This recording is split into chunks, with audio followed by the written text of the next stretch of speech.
It's an action-packed day of racing at Aqueduct Racetrack here in South Ozone Park, New York. Happy to be back as we get ready for some exciting runs from the New York bred. Le Bon Temps looks to make it back-to-back stakes wins as she took the Maid of the Mist last time out. We'll go out in the Fifth Avenue division of the New York Stallion Series, and for the boys in the Great White Way, Vacation Dance is the morning line favorite, despite the fact that today he's doing something he's never done before, and that's race on the main track, something trainer John Kimmel has always wanted to try. Live racing for you today from Oaklawn Park in Hot Springs, Arkansas. A very festive theme as far as the stakes action is concerned today. Caribbean Caper is back against the girls in today's poinsettia, and in the Tinsel Run Classic, face stakes competition for the first time since the Louisiana Derby in 2021. All that and more coming up on this Saturday edition of America's Day at the Races, brought to you by America's Best Racing. For the love of the race, visit americasbestracing.net today. I'm your host, Acacia Clement. So happy to be here live from Aqueduct Racetrack with you today. Thanks for joining us on this edition of America's Day at the Races on Fox Sports 1. And as mentioned at the top of the show, we have a lot of stakes action at both of those tracks to bring you today. Here's the stakes schedule of what we have going on and the post times. We're going to kick it right off with some stakes action with the Fifth Avenue division of the New York Stallion Series for the fillies. And do note we'll be on Fox Sports 1 from 2:30 to 5, and then the last hour of the show on Fox Sports 2 from 5 to 6. As I'm pleased to welcome in my co-host, New York Racing Association analyst Anthony Stabile. Happy to be here with you today, Anthony. The sun is shining after some weather yesterday, and life is good. Yeah, last couple of days we had some weather. Last trip for the A-Train in 2022, and it's been a fun year sharing the set with you, both in daylight and in moonlight. Some harness shows. We had a great time this year, and look to wrap up the year with a bang. Hopefully we can pick some winners. Great stakes action. Still have 3 New York bred stakes to come here at the Big A. The 2 stakes down at Oaklawn Park, getting in the Christmas spirit, the poinsettia and the tinsel. And, are you Tim Tinsel on the Christmas tree? It's a hot topic. I haven't put up a Christmas tree in a very long time, but when I do, I'm a garland guy over the tinsel. The tinsel's too messy. Okay. I'm very neat. Contrary to popular belief, I'm very neat, and the tinsel is just out of my wheelhouse. Here's a look at what's coming up on tap today. Today's race is, as always, presented by Claiborne Farm. We have the 3 stakes of the New York Breds, as Anthony mentioned. Muddy Main Track at the Big A. Races 7 through 10 still to come on the show. The 2 stakes at Oaklawn, a fast main track there in Arkansas. We'll also have the nightcap on a good turf course at Tampa Bay Downs. You can join Naira Bets today and play the action on our program and a whole lot more while earning up to a $200 deposit match bonus. Sign up using promo code MATCH200 and you could earn up to a $200 deposit match right after your first deposit. Bet any track, anywhere, anytime. Don't forget to join now at NairaBets.com for your $200 deposit match. Coming up a little bit later on in the Fifth Avenue, or I should say coming up now, in the Fifth Avenue division of the New York Stallion Series. This is for the 2-year-old fillies. 6-5 right now in Le Bon Temps to the inside, as she did win nicely with a gaudy Beyer speed figure last time out in the Maid of the Mist. What does that mean, by the way, Acacia? Le Bon Temps. Do we know? The good times? I'm sorry? Yeah, the good times. The good times? Yeah. Oh, there we go. Okay. Thank you. I did not know. 6-5. She won last time out with an 81 Beyer speed figure. Can she do it again? She'll kick off the post parade. Is she a good favorite, the good times? Got up last time at 13.5 to 1. They're asking to get 4 and change this afternoon. I think she's the bingo square on the today's card. Still a maiden. Here's Clover Street. Pair of blinkers added to the repertoire. She stretches out to 7 furlongs for the first time. Here is Force's Sweetheart, new face coming in from Gulfstream. Kind of surprised she's not the second choice. Not right now. Safi Joseph brings Edgar Zayas for this one, and Dr. Blute later on in the route. Here's the number 4, Midtown Lights. Broker maiden on the dirt last out. You will see this a lot. Horse will come back in 2 weeks here when they hang $500,000 for Stallion Series horses. They're supposed to. The 6, Dream on Cara, went by at a big price. Coming up the ramp, here's the 7, Small Pebbles. She won her first 2 starts up at Finger Lakes. Came down here and tried the Key Sense last time. Was last coming home. She'll stretch out to 7 as well. She is also a big price on the board. Has to show she can handle the main track. Next will be the number 8, Central Speed, another one who's still a maiden. You know, okay, she's taking a bunch of money in her first two starts. 3-1 first time. She was the 7-5 favorite when she flashed speed and just seemed to tire for no reason last time. We'll see what she can do at a big price against the Stallion Series foes. Here's the 9, Little Lindsay. A lot to prove on the main track. Got the job done in debut in a turf sprint up at the Spa. Dirt try last time was no bueno. Has some speed. Here's FEMA Funds. She improved like most Linda Rice second-time starters do last time out. She did not get the job done. Midtown Lights beat her.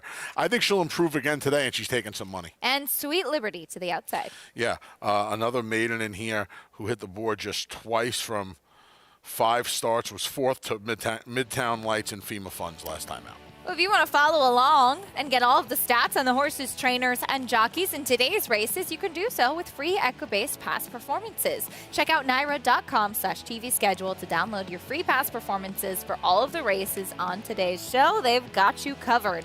First race of the day will be the New York Stallion Series 5th Avenue Division as we welcome in the third member of our team, champion jockey Richard Migliori. Richie, a nice way to kick off the action on our show. What are you seeing from these young fillies? Yeah, big pot for these young fillies. And, of course, your favorite down on the inside, the one, Le Baton. She looks great. She won going a mile last time in the Maid of the Mist.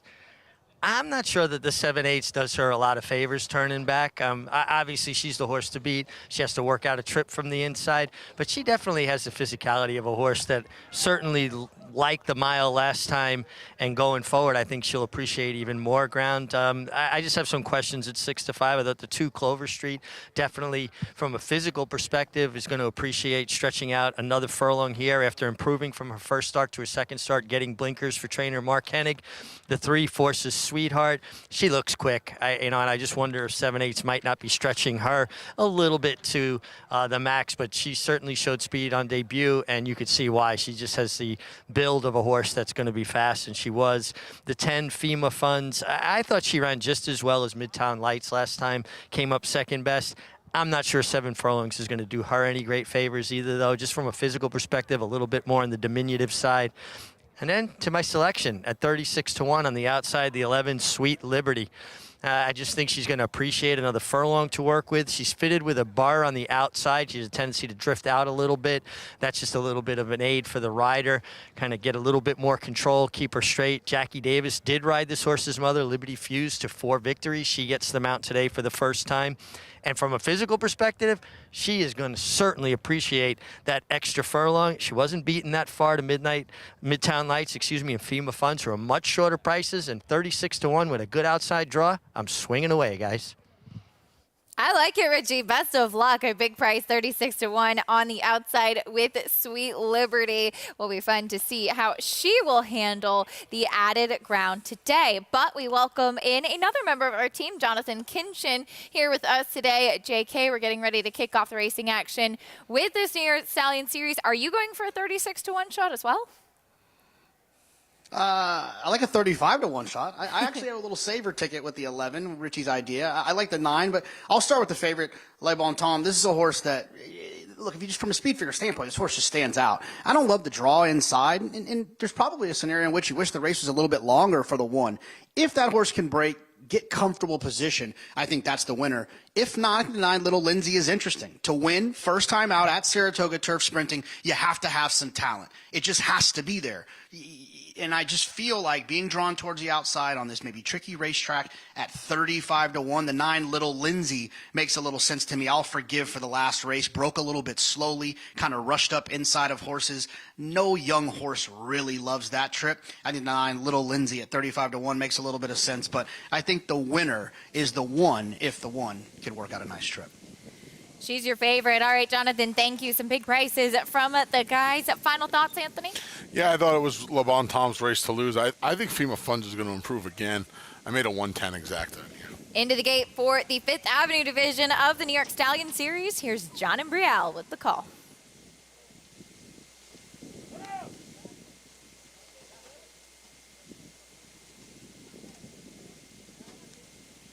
And we're set for race 7. And they're off.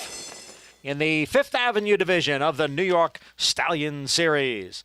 And it is Central Speed who has the early lead. FEMA Funds runs in second as Forces Sweetheart looks to move through down at the rail.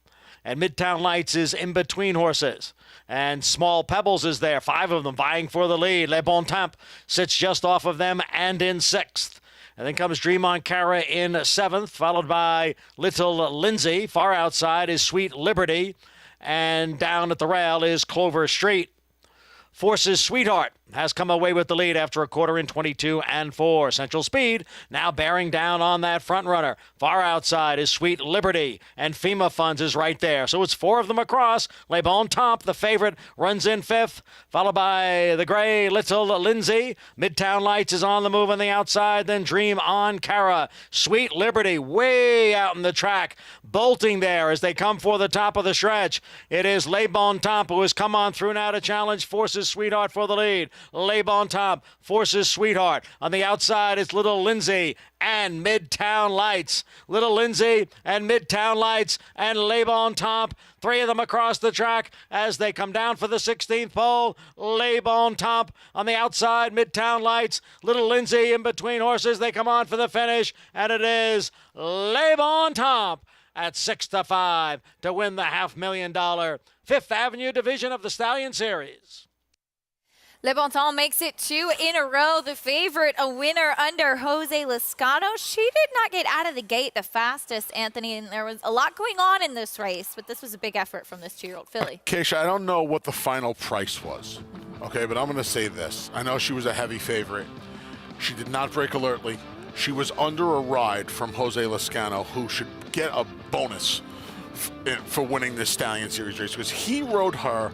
They ran 7 furlongs. He rode her for 7 furlongs. She never looked comfortable inside. I don't know if she liked the moisture in the racetrack. I don't think I think she wants a little bit more ground. In the box score, it's going to say she won by a length and a half at 6-5. She ran exponentially better than the final time, the margin of victory, and her price is ever going to say in her PPs today.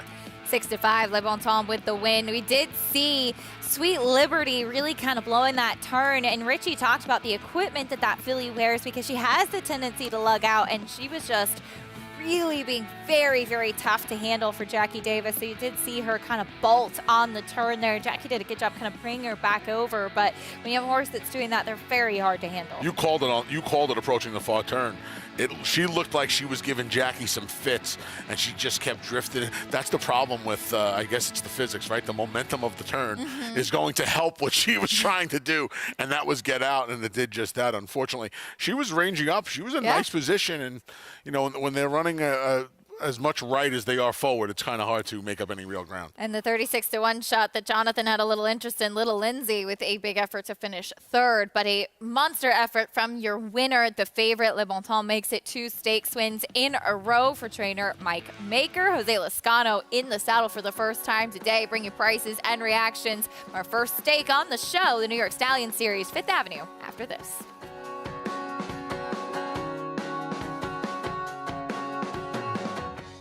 The Run Happies are running, the Run Happies are selling, the Run Happies are winning. Eclipse champion Run Happy is showing a new dimension with winners on turf, dirt, and all weather. A record-breaking sprint champion, Run Happy is also showing winners at all distances, from 7 furlongs to 1.25 miles. A sire whose runners can carry his speed over all distances and all surfaces. Run Happy, price for value, and standing strong at Claiborne Farm.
Welcome back to America's Day at the Races, brought to you in part by Claiborne Farm. 100 years of doing the usual, unusually well. New York Stallion Series, 5th Avenue Division in the books was won by your favorite, Le Bon Temps. A big effort from this filly. Nice filly.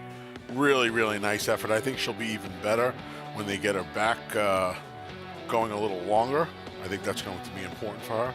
So I don't want to say sky's the limit, but she's made an awful lot of money already in a short career, and I think, again, a little bit more ground is going to help her cause. $4.40 winner, Le Bon Temps, as she picks up another stakes victory. Richie standing by with a very happy owner. Yeah, very big win here. And Deuce Greathouse, the owner, you also picked this filly out as a yearling. What attracted you to her? She was a big athletic filly. We'd wanted, there weren't a lot of layout bands around, and we were trying to find one. It just kind of worked out in the price range where we were able to buy her.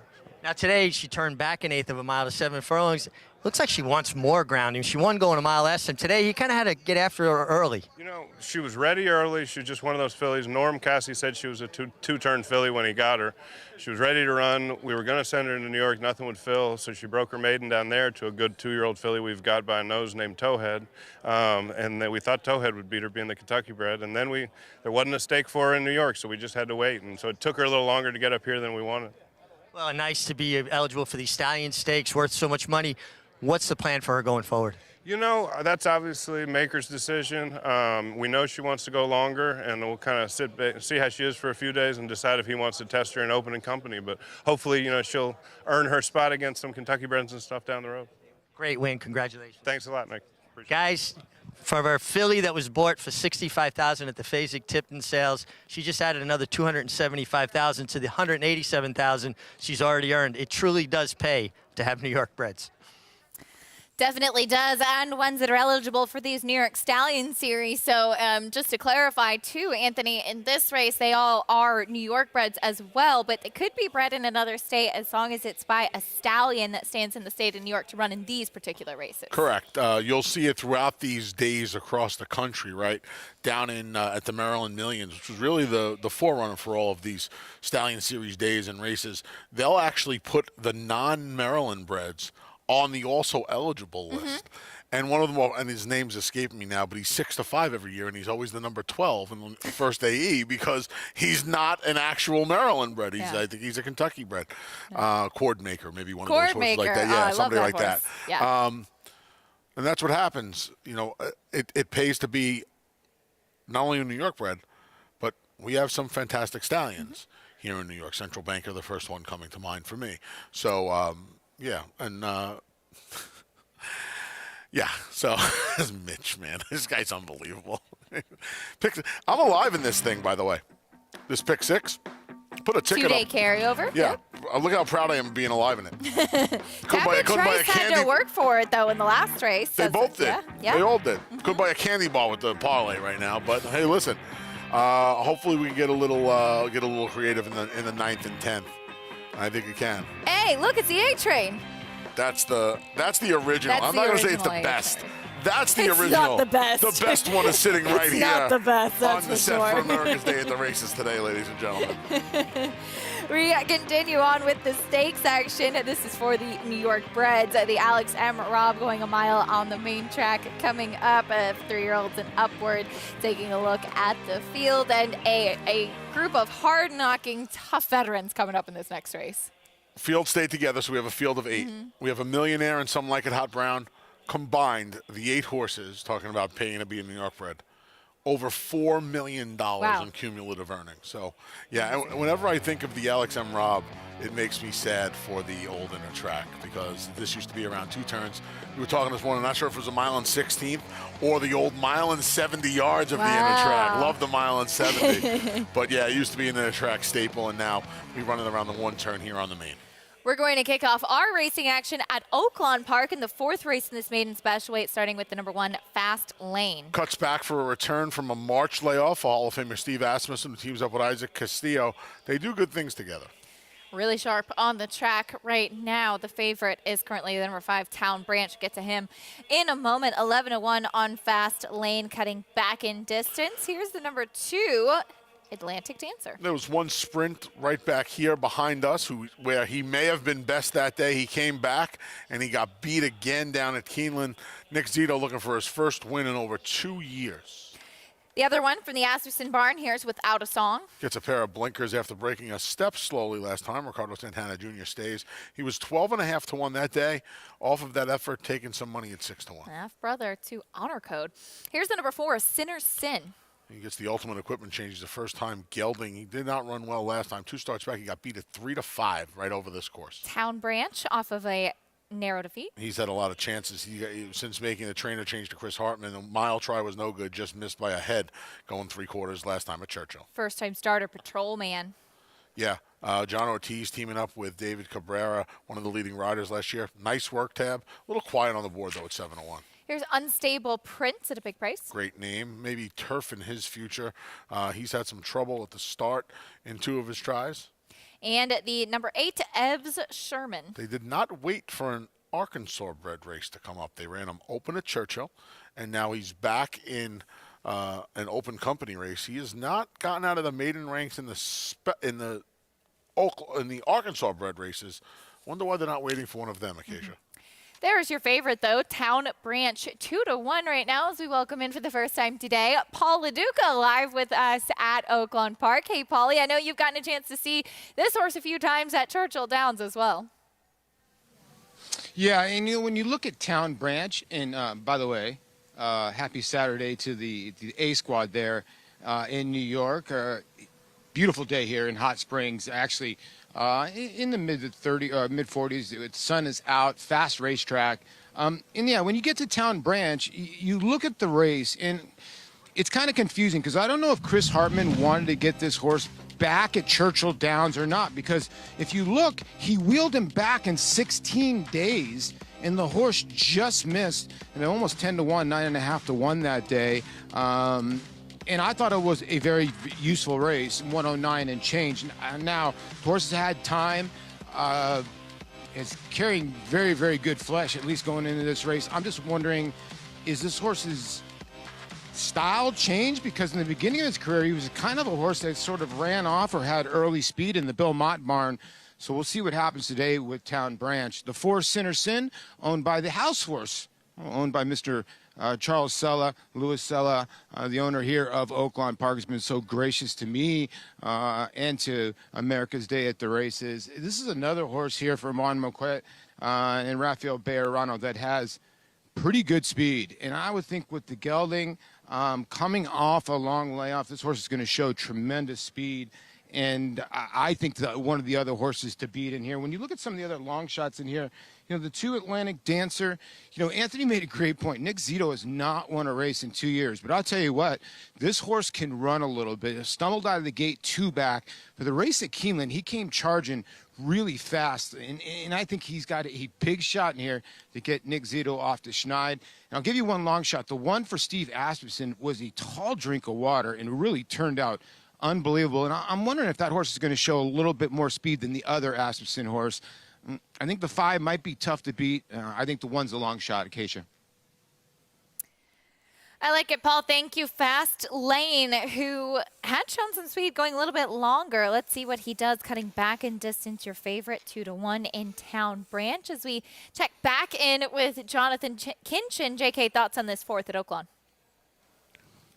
Yeah, I mean, I think a couple of horses that are interesting. You know, the favorite makes sense. I thought the 6 and the 8 both made a little bit of sense. I'll start with the 6 because I'm hoping that's what you're seeing on the camera. I confused our producer when I was talking on horses. The 6 Patrolman, this horse is taking a little bit of money. I mean, you know, for a first-time starter, Johnny Ortiz can win with the first-time starter. And I just, you know, I've seen a few of these horses have some opportunities, and I'm just kind of tired of the same old song and dance. They're not the type of consistent second-place runners in these maiden special weight races that are just looking for the right field.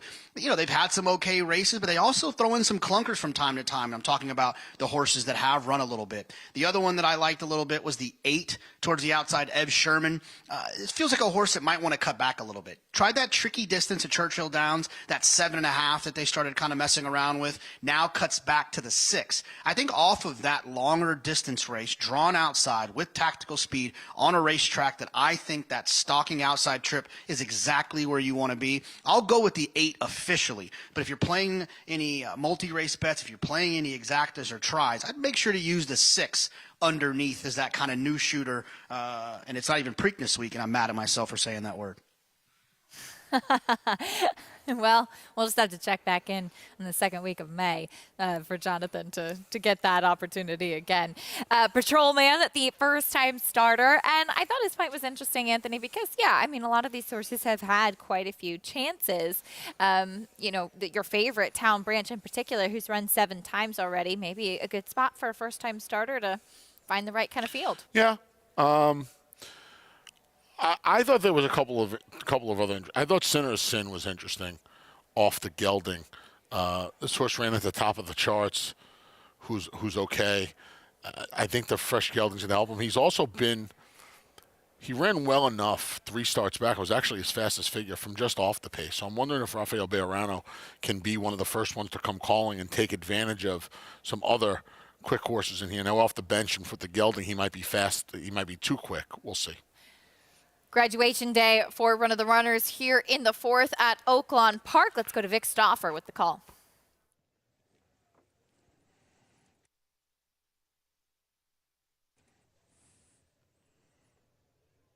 They're at the post.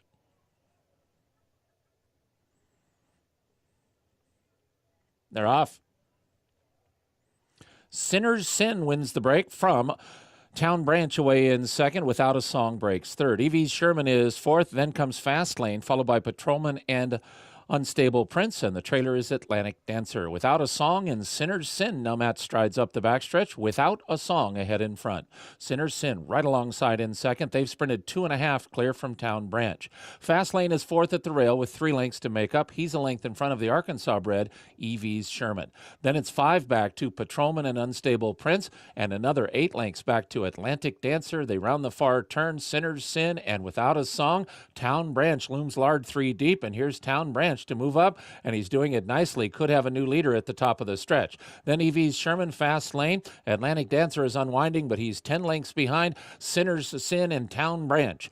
Town Branch outside, Sinner's Sin inside. E.V. Sherman 2 back in third. Atlantic Dancer is now really rolling in the center, but he's still 5 lengths behind Sinner's Sin and Town Branch. Sinner's Sin battles back. Town Branch to the outside. Sinner's Sin now a neck in front. Town Branch, E.V. Sherman and Atlantic Dancer. Sinner's Sin in front.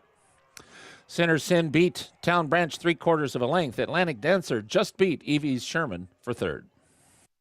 Sinner's Sin, who Anthony liked with the new gelding angle for Ron Moquette, finds the winner's circle today, holding off Town Branch. Just how I set it up. Okay, just said he would get involved in a wicked speed duel. Yeah. I thought he was going to sit the trip Town Branch sat.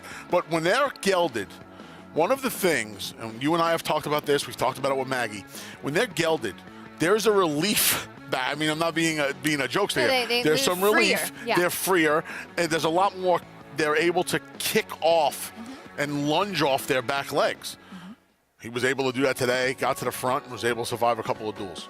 We continue with stakes action over at the Big A. There is Barese in the paddock. Mike Maker looks for another stakes win this afternoon. This horse beaten just a nose in the Discovery last time out. Let's see if he can find the winner's circle.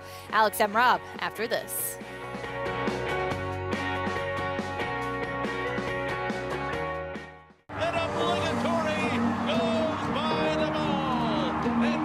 Here comes Malathaat. Here comes Clairiere on the outside. They're coming to the finish, and it's going to be Clairiere.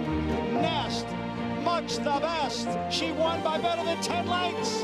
Cody's Wish on the outside. Cody's Wish with the upset in the Fargo. Malathaat grabs the lead in deep stretch, and Malathaat has won the Personal Ensign Stakes. Curling, the classic sire. Who you betting on? How about an app created specifically for horse racing? Naira Bets. We specialize in thundering hooves, fist pumping, and boosting your bankroll with robust weekly promotions. And offer betting tips from actual horse racing experts. Bet all day and night, nationwide. Get the action and thrill of horse racing with Naira Bets.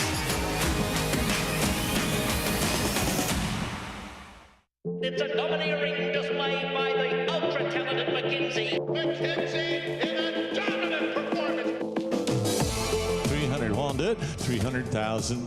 275, you leave 275,000. 75, but to get 75, 275,000. 250, I'm Ralph now, 250,000. Able to get $200,000.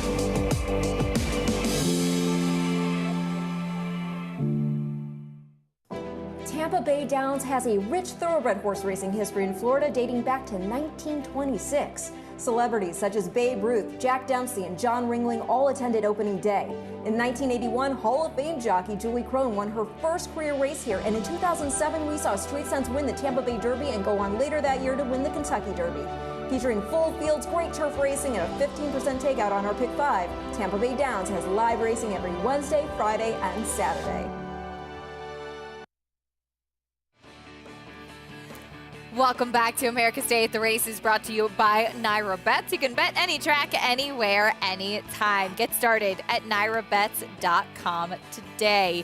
Continuing on with the stakes action here in New York, it's time for the Alex M. Robb for the New York Breds, a mile on the main track. Taking a look at horses in the paddock, there's Dylan Davis. He already picked up a stakes win earlier today with Venti Valentine, and he'll be aboard. What do you think now? Looking for a second stakes victory on the card. Look at how serious Rudy looks right now. This is the most serious I've ever seen Rudy. Rudy He'll crack a smile. He'll crack a smile. He'll crack a smile before the camera goes off of him. You know what? He gave up on the AirPods. I think that's really changed his outlook in life. He really has. He trimmed the beard up a little bit. He's got a little bit of a sleeker head. I think he thinks he's like Top Gun in Maverick, too. I don't know what's going on. We got to get him some sunglasses. Yeah, we got to get Rudy. There is the number 3, Perfect Munnings, getting a leg up for Javier Castellano. As we have a few horses coming out of the Empire Classic. Dr. Blute to the outside, the winner over Barese. And Dr. Blute in good form right now for Saffie Joseph Jr., who brought this New York bred up here and has done quite well with him, winning his last 2, including this stake going a mile and an eighth. There was a barn change made sometime in late spring, and Saffie's gotten this horse going right. You know, it's funny. He never stretched out until Saffie got a hold of him, and it certainly seems like that's what he wants to do at this point in his career. He's perfect here at Aqueduct. I'm a little surprised he's the same price right now as Perfect Munnings. Number 1, Market Alert, last in the post parade as always, so we'll kick things off with the 3, Perfect Munnings. Yeah, he's stretching out to a mile. One time he did that, he got beat 12 lengths to Nicky the Vest. That was a year and a half ago. I think he wants less distance. New York bred millionaire, some like it hot brown. Yeah, he's more of a turf horse. He ran well in the Stallion Series race behind Bankit, who's not here today. Last time out, his lone dirt win came at a mile. Barese went by, more on him in a moment. Here's Seafoam. Yeah, Seafoam, the defending champ, gets a pair of blinkers, looking for his first win in 4 subsequent starts since last year's running. Here's What Do You Think Now? I'd have to imagine, Acacia, as fast as Seafoam is, this horse coming out of sprints is going to be on the Bill Daly today with him. Dr. Blute in good form. Should be sitting a perfect trip outside of all the speed with Edgar Zayas in the catbird seat. And the quirky Market Alert. Yeah, Market Alert coming back in just 8 days. He ran well enough last time. He got a good trip. You see his comments, though, like you said, hard to load. He gets himself in trouble at the gate a lot. He's run okay at a mile. I wonder how the quick turnaround and the step up in class are going to suit him, though. He had a stretch where he was freezing walking out of the tunnel at Belmont Park, and I know Jimmy Ryerson, former Connections, did a lot of work to keep him focused prior to his races. You can earn a $25 bonus today by playing with NYRA Bets. Bet $75 each on Aqueduct, Fairgrounds, and Oaklawn Park, and you could earn a $25 bonus. Win or lose, all you have to do is opt in. You're probably playing anyway, so go ahead and opt in. Visit NYRABets.com to opt in and play today. Horses on the trap for the Alex M. Robb. Let's check in with Richie trackside. Yeah, guys, I mean, this is just a really good-looking group of hard-knocking New York breds, and we'll start with the 4, Some Like It Hot Brown, a horse that is, I believe, more proficient on turf, but is, done well on dirt as well. I'm just always impressed with how much weight this horse carries. And he's coming out of a 7/8 race. He does his best running on the pace, but I see a lot of pace in here. I'm going to be curious to see how you, Anthony, and Jonathan see the race. Barese looks terrific. I think he gets the right kind of setup with a ton of speed around him. I think he's a horse that's more comfortable when he's able to get in a good rhythm and close. He's been forced into making earlier moves maybe than he's comfortable with just because of the pace dynamic of races. I think he gets legitimate pace here in this one-turn mile. Seafoam looks fantastic.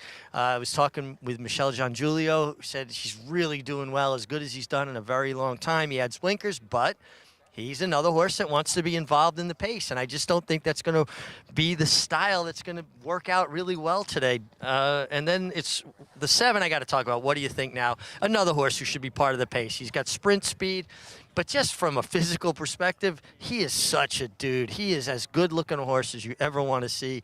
And I already kind of mentioned to Rudy Rodriguez, when his racing days are over, he's got a home with me if he needs a spot for him. He's a dude. What a good-looking horse. And I'm curious to see. Jonathan, what do you think about the pace of this, and who do you like?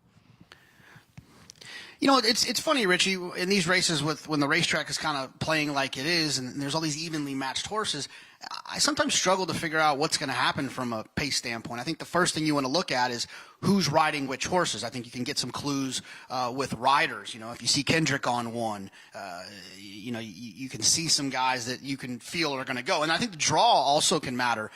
One thing I will say is that when you have a wide open field like this, and I do think it's a wide open field. In the pick 6, I didn't lazily hit the all button. I genuinely felt like everyone but the one could win, but I just felt like I heard Greg Wolf yelling at me for doing the all but one situation, so I went ahead and hit the all button. I feel like Some Like It Hot Brown, although I agree with you, is a turf horse. He's much better as a turf horse, but he does have nice races on the dirt. He has run well on the dirt in the past, and at 4-1 with a classy horse like this, who's a multiple graded stakes winner, who's beat Open Company before, who's run well on the dirt, runs well on the grass, I just felt like I was interested. I'd have a hard time not making him my quote-unquote selection at 9-2. I think it's a wide-open race. I wouldn't be shocked if anyone won, I suppose, outside of the one, and the tote board is suggesting that that's the case, too, at 12-1. You know, this also reminds me of another point I want to make really quick that Anthony and Acacia can elaborate on. But I think being a good horse player or attempting to be a good horse player is to admit that you don't know something.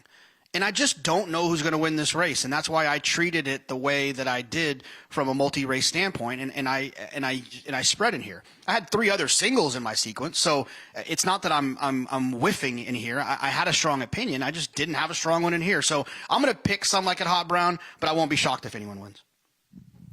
Fair enough, Jonathan. Thank you. These are some tough horses, and Anthony, it does seem to be an evenly matched field, and your favorite is Barese right now, coming in off of a slim defeat in Open Company, but you can make a case for a lot in here. I thought it was a 2-horse race between Barese and Dr. Blute. I just think Dr. Blute is the one I want being forward. Barese, I think, is going to benefit the most from the cutback from all those 2-turn races. His sit and run is perfectly built for this 1-turn mile. And as Richie was touching on, you've got a fair amount of speed in this race as well, with the likes of Some Like It Hot Brown and Seafoam. Alex M. Robb coming up. Here's Johnny I with the call.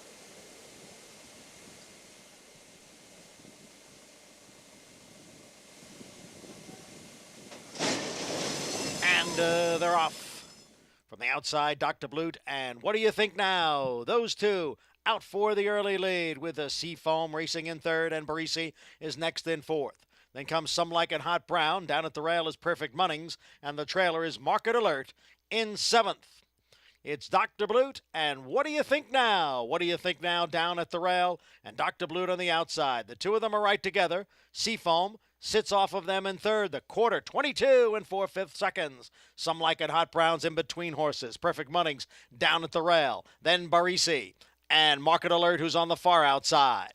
So it is Dr. Blute, and what do you think now? They continue to duke it out here, and they've got 2.5 lengths on Seafoam, who races in 3rd. And the opening half mile was strong, 45 and 3/5 seconds. Dr. Blute, and what do you think now? Continue to stay heads apart for the lead. They've got 1.5 lengths on Seafoam in 3rd. It's another 4.5 to Barese, who is in 4th, followed by Market Alert. Perfect Munnings, Some Like It Hot Brown is the trailer. What do you think now? and Dr. Blute. What do you think now has the lead? Dr. Blute is in second. Seafoam is next in third. 3/4 in 1:11.1. And what do you think now spurts away from the field? What do you think now has got a 4-length lead? Seafoam moving up on the outside to take second. Dr. Blute is now in third, and Barisi is fourth. It's What Do You Think Now in front with Seafoam giving chase in second. What do you think now? Drifting out a bit, but holding the lead. And what do you think now is the winner of the Alex M. Robb Stakes? Seafoam was second. Perfect Muddings came on for third. Hanging on the inside lead, drifting out a little bit late. It didn't matter. What do you think now was clear, and he picks up a stakes win today in the Alex M. Robb. To fully grasp what happened in this race, I think I'm going to need to watch this replay about a half a dozen times. The thing that was the most glaring, and this is a nod to the terrific crew led by Eric Donovan finding these camera angles. You saw just how far apart Acacia, What Do You Think Now, and Dr. Blute were as far as paths go. Dylan Davis basically had What Do You Think Now up along the rail until they got into the stretch, and he made it his business to get this horse to the middle of the track. Going down the backside, approaching the far turn, Dr. Blute was 4 or 5 paths into the middle of the track. So I'm wondering if Edgar Zayas got a little lost here. Maybe in the lane you got to get to the middle of the track, but Dylan saved every inch of ground going to that turn, and I think it helped him get the job done because Seafoam was trying to get him. Seafoam was even wider than Dr. Blute around the racetrack. Seafoam was very wide, and Seafoam was not even close to the lead, which is, I don't think we've ever seen that from Seafoam. This was a wild race. Yeah. This was a wild. Dr. Blute showed first and led them out of the chute and onto the oval in front of What Do You Think Now, who eventually made his way to the lead. They went fast early. They went at 45 and change half mile. This is a tiring racetrack. It's just, this was a very strange, very oddly run race, and it became a little bit of a rider's race, and Dylan Davis did a tremendous job putting this horse in the right part of the track at the right points of the race. He was so excited, he ran right by our camera. Rudy Rodriguez, the winning trainer. What do you think now? Who got the big win today, using that pace as his advantage? Prices, reactions, and more for the Alex M. Robb after this.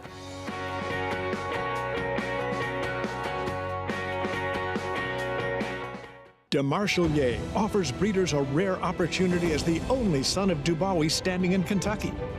Dubawi, one of the world's most celebrated stallions, is now a sire of sires. His top sons at stud are making a name for themselves across the globe.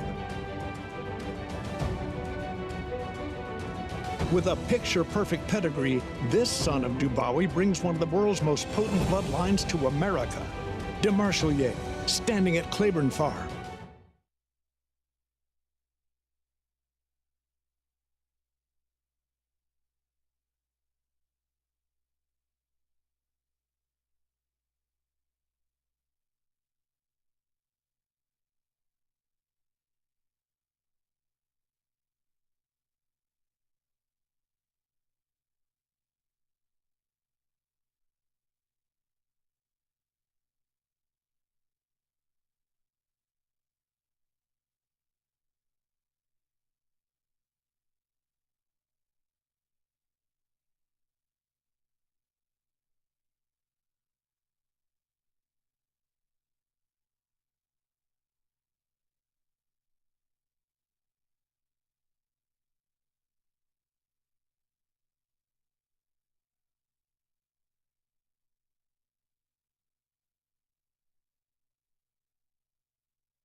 You're watching America's Day at the Races on Fox Sports 1, brought to you by Run Happy, the #1 second crop sire of last year by Dirt Earnings. In the Alex M. Rob, it was the pace setter, yes, though not perhaps the one we expected. What do you think now? Staggering a little bit late, $21.60 winner to pick up another victory here. Trained by Rudy Rodriguez, who's standing by with Richie.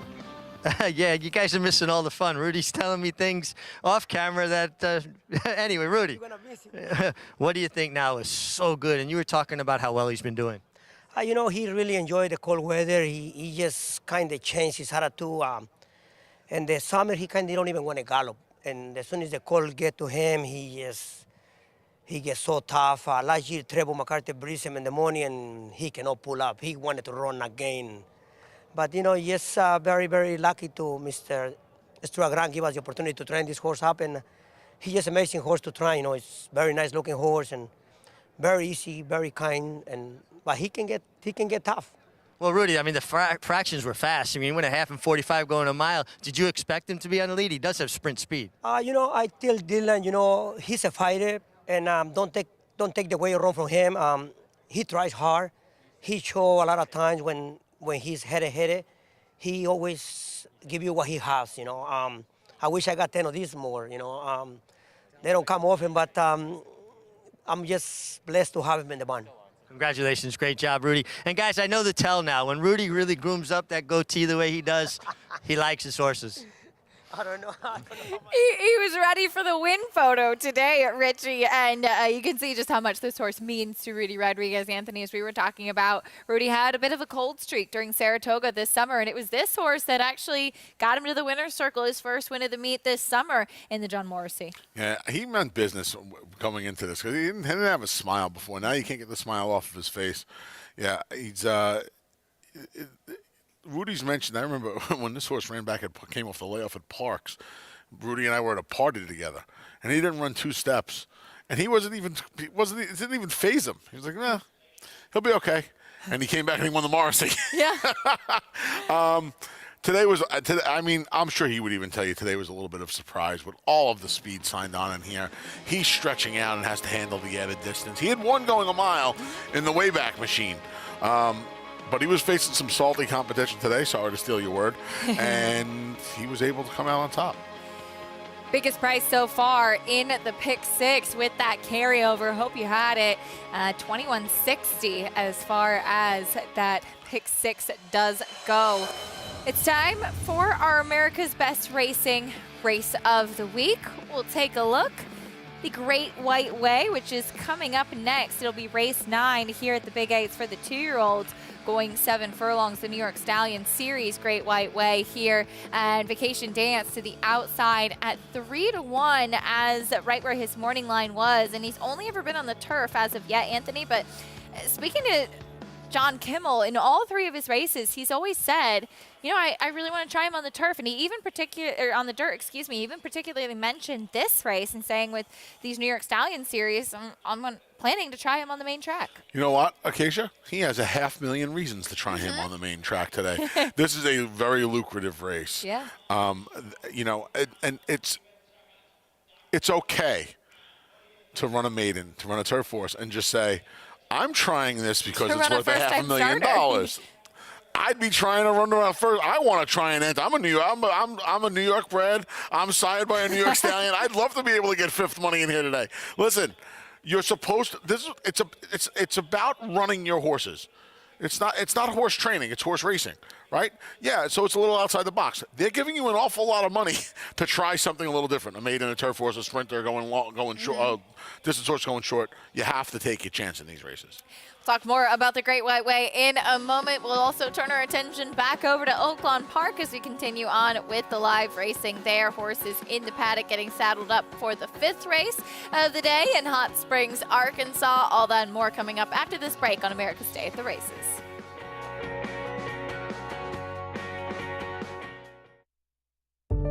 Whatever you use to predict future stallion success, breathe slowly and gaze at the desert's first great championship race. Curlin won it. So did Street Cry, Arrogate. And now, in a time even faster than Arrogate's, Mystic Guide. The cold hard fact is, after this, he was rated the best horse in the world. Mystic Guide. New to Darley. You don't have to be a multi-millionaire to get into this game. You can have a few $1,000s and have fun with it. But with the bonds, you're actually going to win. I've had the opportunity to win multiple races. In fact, this year I won 2 times in one day, which is almost unheard of to be able to do. This is going to happen with them. You will get into the winner's circle in Saratoga. You will walk that horse in, and you will stand there, look at the crowd, and the bonds will take you there and get you into that winner's circle. And it won't cost you a lot of money. Consistently versatile with 25 Grade 1 winners on every surface, from 6 furlongs to 1 1/4 miles, all over the world. Switzerland in the Dubai Golden Shaheen. Switzerland wins. Churls Fight running on. Mason in front. Churls Fight on the outside. At the wire. Photo for the win. Olympiad gets the gold in the Jockey Club Gold Cup. All purpose, all places, all power. Speightstown. Racetrack Television Network brings you every race, from every track, on every screen, every day. With monthly packages starting as low as $5, RTN gives you great value and access to more live HD streaming and race replays than anyone. Visit RTN.tv today to sign up and watch on almost any device, including Roku and Amazon Fire. RTN has packages that start at $5 per month.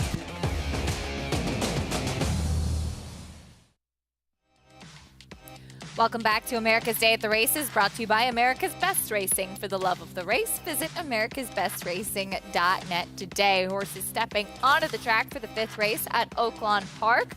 We're going 1 1/16 on the main track here in this $10,000 claiming race for 3-year-olds and upward. Cash Rocket, the favorite, down the inside off of a couple wins on the turf recently. How will he handle the main track today? 8-5 on Cash Rocket, down from 15-1 on the morning line, going from a 22% barn to a 10% barn. No thanks. There's a lot going on here, that's for sure. Here's the 2 driven one, also turf to dirt. Off an October layoff, so just about 9 weeks. 0 for 4 here at Oaklawn. In fact, both career wins came on the grass. This was a horse that was 9-5 on the morning line. Here's Wartime Hero. Yeah, drops down from a 25 beaten to a 10 beaten. Haven't seen this one since closing weekend at Oaklawn, where he's 0 for 6. Optimus Cat for the coach, Dwayne Lucas. September layoff, drops from 30 to 10 at this level. See if he can get another win at the meet. Here is the number 5, Georgia Deputy, Oklahoma bred. It's been an awfully long time before this horse has been in the trifecta, and I don't think that's changing today. Tango Kilo is next. Got beaten a 3 life at Remington Park for less last time. Won in the slop. In fact, both wins have come on wet tracks. Here's the 7, Believe in Holidays, coming in from Presque Isle. Yeah, for a series of tries on all weather. This horse is 1 for 17 on fast dirt. Arrival goes turf to dirt. Yeah, you'll be able to catch a rival. Calvin Burrell, the Hall of Famer, climbs aboard. This horse hasn't seen the starter since July, and that was on the grass at Louisiana Downs. Riot Humor looking to turn things around. Got beaten a slop last time out. All of his races have come against open claimers, and he is now back in the beaten condition.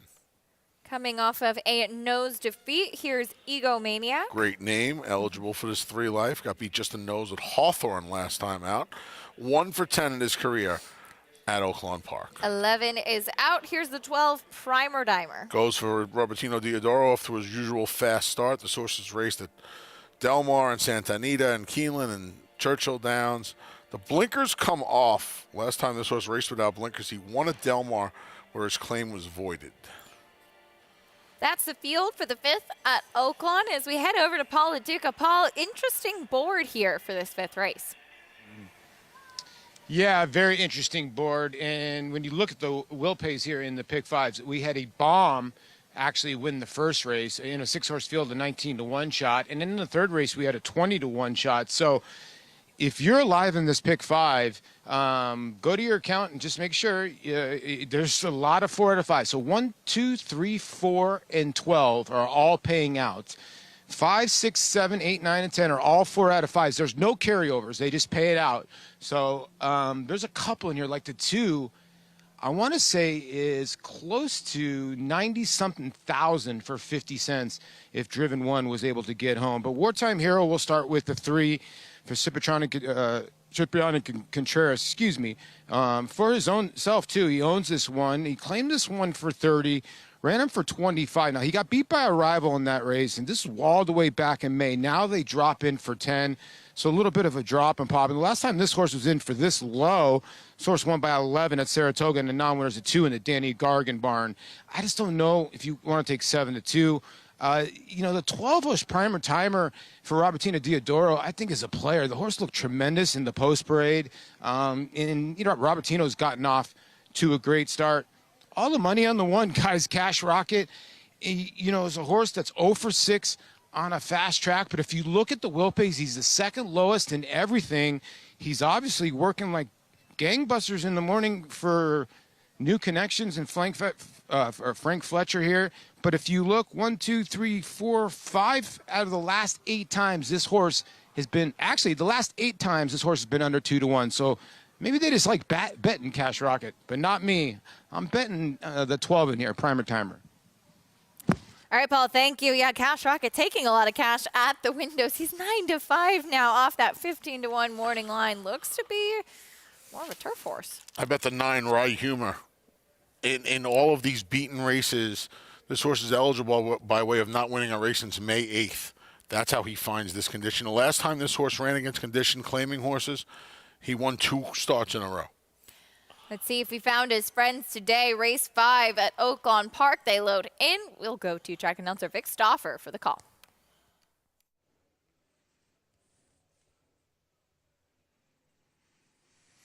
They're at the post. They're off. Driven One and Optimus Cat, Cash Rocket, and Primer Dimer in the center. They all show speed. Wartime Hero is next. Then Believe in Holidays and Georgia Deputy, followed by Arrival at the Rail. Egomaniac is next, then Rye Humor, and the trailer is Tango Kilo. Driven One at the clubhouse turn leads 3/4 of a length to Primer Dimer on the outside. Wartime Hero now takes third. Optimus Cat outside of him, and Cash Rocket tightly at the rail. Then comes to the far outside and Believe in Holidays, and he's 4 wide all the way around that first turn. 2.5 back to Georgia Deputy and the veteran Arrival with Rye Humor between horses. Then 3.5 back to Egomaniac. Tango Kilo is the trailer, and the leader is Driven One. Driven One just a neck in front of Primer Dimer in second. Wartime Hero trying to keep Cash Rocket in a tight spot at the rail. He's third in the blue bankers. Cash Rocket fourth now and 2.5 from the front. Arrival continues to advance for Calvin Burrell. He is on the bow rail and about 3.5 from the front. Rye Humor outside of him with Optimus Cat. Then Egomaniac, Georgia Deputy, and the distant trailer is Tango Kilo, and Driven One is still the leader. Driven One now a full length in front of Primer Dimer. Here's Wartime Hero to run up, and now Wartime Hero is making a move for the front. 4 back now to Optimus Cat. Arrival has flattened out, and here's Wartime Hero outside of Driven One, but Driven One is still in front. Driven One a length in front of Wartime Hero in second. Primer Dimer is third, then Optimus Cat, but Driven One comes to the 16th pull, and now he's opening up for Travis Wales. Driven One 4 in front. Wartime Hero and Primer Dimer, it's Driven One in front. Driven One won by 5. Wartime Hero second, Primer Dimer third, and Rye Humor finished fourth. Driven One, the number 2, much the best in this spot. In fact, off that big drop in class coming in from Horseshoe Indy, found the right spot today. Yeah, Travis Wales put the source right on the Bill Daly this afternoon, and his son are right on Curlin. Able to make every pull a winning one, putting Wartime Hero away. Primer Dimer tried him early on from the outside draw, just no match for the winner. And that horse, Cash Rocket, taking all the early money, involved a little bit early, not involved at all late. Back over at the Big A, we get ready for the New York Stallion Series Great White Way division. For the boys, there is Vacation Dance, a colt by the Lieutenant. If you're not familiar with the late sire, the Lieutenant, he is the brother to Justify, and a limited number of his progeny on the ground, as he did stand for a time here in New York. And this horse has done very little wrong strong on the turf. But as I mentioned, John Kimmel expressing even after his last start that he really had an interest in trying him on the main track. You know, Anthony, for such a big horse, he really is remarkably light on his feet. He's a really fluid mover. Yeah, and he's looked good. You know, I wonder if the moisture in the track today helps him in his transition to the main track. He's a nice little turf horse. He's a neck shy of being undefeated. That neck came against a horse who ran third in the Breeders' Cup Juvenile Turf in Najarok. He's got plenty of turf speed, and this is not a race chock full of speed in here. He could very well find himself on the lead if he wants to. I think he's faster than Playing with Matches. The other runner in here who's won and broke his maiden in wire-to-wire fashion, albeit against state-bred claiming horses for Mark Hennick. I wonder if Vacation Dance, and truth be told, if Vacation Dance handles the dirt, he's going to win this race. I mean, you imagine unless one of these horses really, really steps up. And there's Jackson Heights. We're looking at his win 2 starts back in the Bertram F. Bongard when he upset the field at 24-1. Yeah, and there's the question, where did this race come from? It was his only second dirt race at the time, and he ran third the start before on the dirt. But he ran so much faster in this race, and then he came back, and he didn't come anywhere close to the figure he posted 2 back, so we'll see. Here he is. There he is, Jackson Heights. Javier Castellano stays aboard as he looks to make amends for the Sleepy Hollow. We talked about there not being a lot of pace in here. He's one that could use some pace. Number 2, Bustino Santino. Great name. See if he can get away from the gate a little better. He got himself in a little bit of a jackpot when he broke a half a step slow and then kind of got bounced around. If he breaks cleanly, he might be a player. He's taking money in here, Yeah, too. only start number 2. He's 7-2 on the board. Here's Playing with Matches. Don't recommend, by the way. Amazing a horse you see at 31-1 was one of the only horses in the race who's actually won a race so far, but it was against maiden claimers, and this is a little bit tougher. General Banker coming up next. He ran a big fig last time, kind of along the same lines of where did this thing come from on the dirt. His better figures had come on wet tracks and on the turf. We'll see what happens here. Was he a big price last time? He's a much shorter price against winners today. Blinkers on Zapruder. Yep, half to Blind Willie McTell. Made a little bit of a middle move last time. We'll see if the blinkers can try to harness him back. He's only coming back in 9 days rest.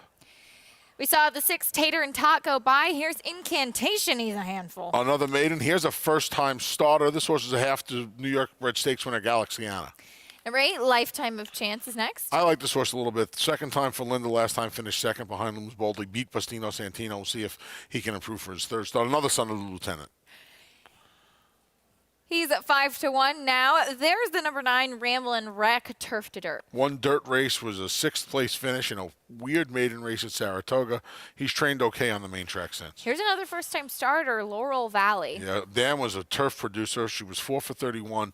Was the turf horse, I should say. She was 4 for 31 on the grass. All 4 wins came on the turf. And your favorite, Vacation Dance. There's not even a lot to talk about here. The dam was unraced. This is her first foal, so we don't know if there's no progeny to go off of. We know this horse can run well on the turf. He's 2 for 3 with a near miss in a grade 3. If he can run well on the dirt, he's probably the horse. I mean, if he can transfer the form, he is clearly the horse to beat. Siblings were pretty versatile as far as surfaces do go. Let's check in with Richie Migliori. Richie, thoughts on the Great White Way? Well, I'm going to go to the first 2 on the inside, and then I'm going to bookend the field with the 2 on the outside. We'll start with Jackson Heights, who, I thought was terrific in the Bertram Bongard. I just wonder 7/8 from the inside. He might want a little bit more ground, and he's got a tricky post. He's going to have to work out a trip in a race that I don't think really has a tremendous amount of speed to help set up his late run. Looks terrific on the racetrack. Just wonder if the pace dynamic of this race doesn't play against him. The 2, Bustino Santino, will be my top selection. This horse really probably should have won first time out. I thought he was essentially eliminated at the start after not breaking particularly well, was out of the race in the mud, and I thought put in enough of a run that made a lot of sense. And just to show you that I'm not a hard-hearted guy, a little sentimentality in play here.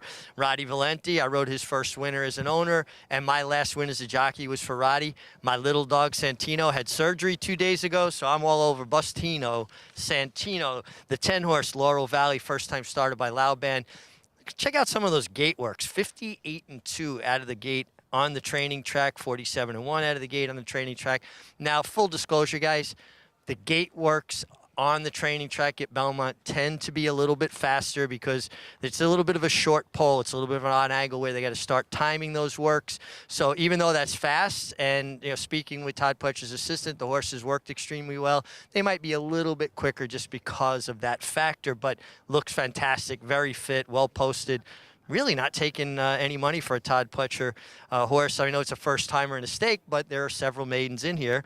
And then the 11 Vacation Dance, your favorite. I've watched this horse train from last summer. He trained infinitely better on the turf. He's a lot stronger horse now, so maybe he will handle the dirt better than he had when he worked on it in the summer. He was definitely a better horse working on it in the turf, and obviously ran well.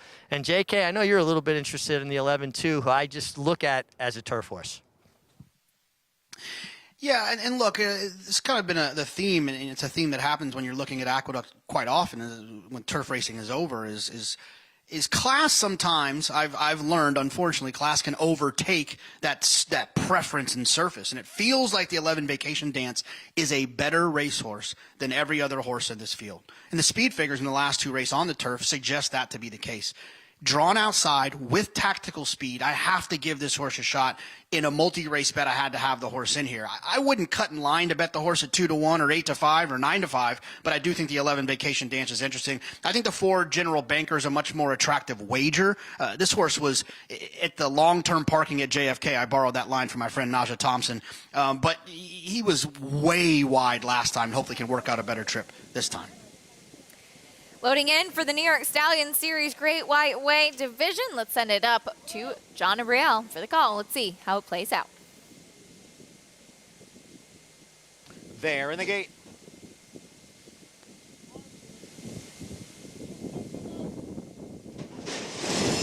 And they're off. In the Great White Way division of the Stallion Series, Vacation Dance away well. And Lifetime of Chance, joined now by Playing with Matches. Just behind the front runners is Ramblin' Wreck, who's running in 4th. General Banker is next in 5th. Bustino Santino advances at the rail. And then we come back to Tater and Tot. Right alongside is Laurel Valley. Zapruder is in 9th.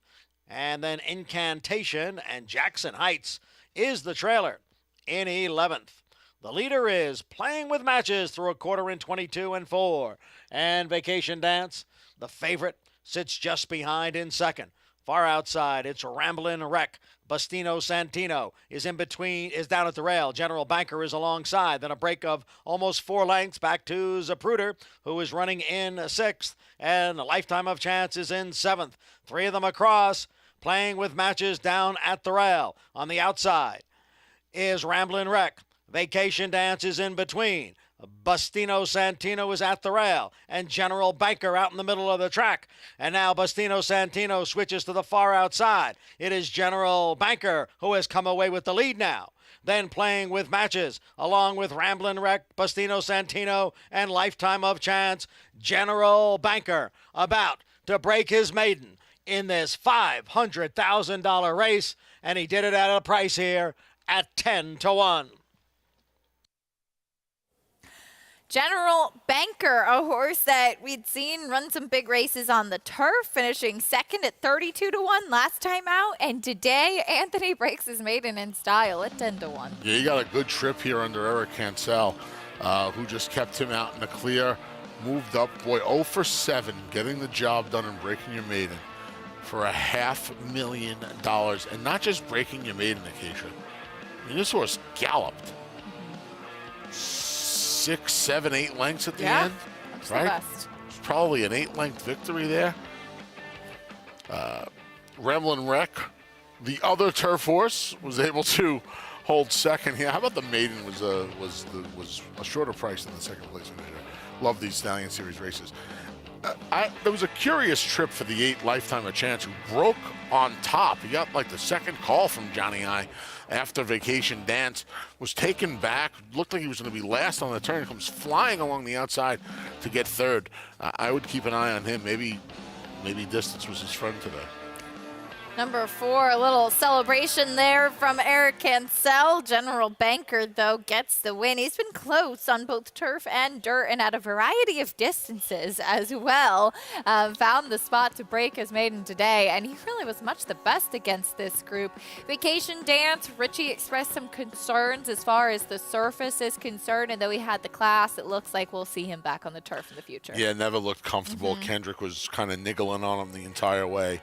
Wasn't able to get him going at all. And yeah, it's a funny thing. Sometimes, a lot of trainers don't like to run their horses on different surfaces. Again, with this kind of money, you almost have to give the horse a try on the surface. But he did not handle the dirt this afternoon.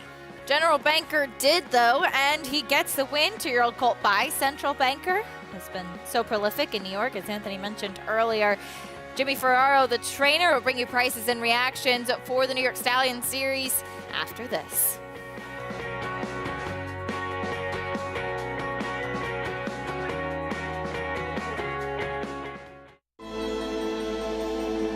Level of racing that he's achieved is extremely rare. Anybody who's witnessed Mitole running sees a level of ability that doesn't come along that often. Mitole's a monster!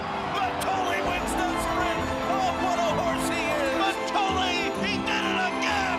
Wins the mid-mile! The only thing to be better than one Mitole's a few Mitoles. The mighty Mitole, who won the Torgo by 3.5 lengths, the new stakes record.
Welcome back to America's Day at the Races, brought to you by NYRA Bets. Bet any track, anywhere, anytime. Get started at NYRABets.com today. A beautiful view of the Freedom Tower, which is not too far away from where we are right now here at the Big A. In the New York Stallion Series Great White Way division, the number 4, General Banker, pulled the upset $23 winner as we head down to Richie. Thanks, Acacia, here with Jim Ferraro. Jim, you've been training horses since 1977, and this is the biggest win of your training career, purse-wise. Yes, without a doubt. I know you won the Cotillion, but that was when the Cotillion was far less money. Yeah, it was a grade 2, though. But this is a great race. And this is a horse that has really kind of rounded into form. Like, racing kept getting a bit better, a bit fitter. Big effort today. Yeah, he's slowly improving. And what do you attribute that to? Oh, just maturity, and maybe the blinkers still helped him a little. You seem a little bit subdued. This is a big win. I want to see a little more emotion. Jim Ferraro, a very happy trainer of this offspring of Central Banker, who's just a terrific sire here in the state of New York. Thank you, Rick. He definitely is. Richie, thank you. General Banker with the win. 2-year-old colt gets the victory. Break is made it in style. There's a big smile now. He's not getting on the Price is Right, I can tell you that, with that attitude. Got to show some energy, buddy. The Price is Right? Is that a dream of yours? The Price is Right is a dream. I have 2 dreams in life. I would like to be on The Price is Right, our one of our fearless leaders, Evan, is going to try to help with that. And I want to be at WrestleMania. Not like attend WrestleMania. I want to be in the ring at WrestleMania. I want to get famous enough that I can get to the ring at WrestleMania. I want to be introduced. I have my intro and I'm ready for everything. Yeah, I need to be introduced at WrestleMania. Okay. I can't offer anything on the second one, but in the Gulfstream media office, Ed Gray and I would watch The Price is Right every day before the race. If the cliffhanger, if the yodeler doesn't fall, yeah, I will not gamble for the day. Oh, okay. That's one of my big superstitions. Wow. So if I have a horse I really like, I just don't like to watch The Price is Right. But if I happen to have The Price is Right on, there'll be no gambling unless the yodeler falls off the mountain. True story. All right. More on The Price is Right later. For now, though, if you've been following the show, you probably have seen something that's really fun that we've been doing on this show and our new partnership with Game of Silks. If you haven't checked it out yet, definitely do. I know you got a chance to get a look at your virtual stable. I got two so far. You got two so far. I got an Uncle Mo yesterday. Oh, that's exciting. With some Melbourne Cup, related to a Melbourne Cup winner. You know how much I love my Melbourne Cup. I have my party on Melbourne Cup night. Yeah, I'm excited about this. The website's great. What about you? Yeah. Is this your first one? So this, in this envelope, this will be my first one. So these are real horses that we'll have a chance to follow, linked to NFTs, and we'll be able to follow them through Game of Silks. And here's my first one, a Bay Colt. Hold on. Oh. This is nice. All right, by Catalina Cruiser. New stallion, which is pretty exciting. This one, I've actually seen this horse before. Sales history, sold at the Fasig-Tipton New York bred sale. I actually think I know this horse quite well for $220,000. I'm pretty sure Dean Reeves has this horse. Wow. By Catalina Cruiser. Fasig-Tipton New York bred sale. Catalina Cruiser, of course, he was a really talented runner. Won the True North. He was very, very talented out in California. New stallion. I'm pretty sure that this was the sales topper from the New York bred sale and might be coming to my father-in-law. If this horse goes to Christophe Clement, the first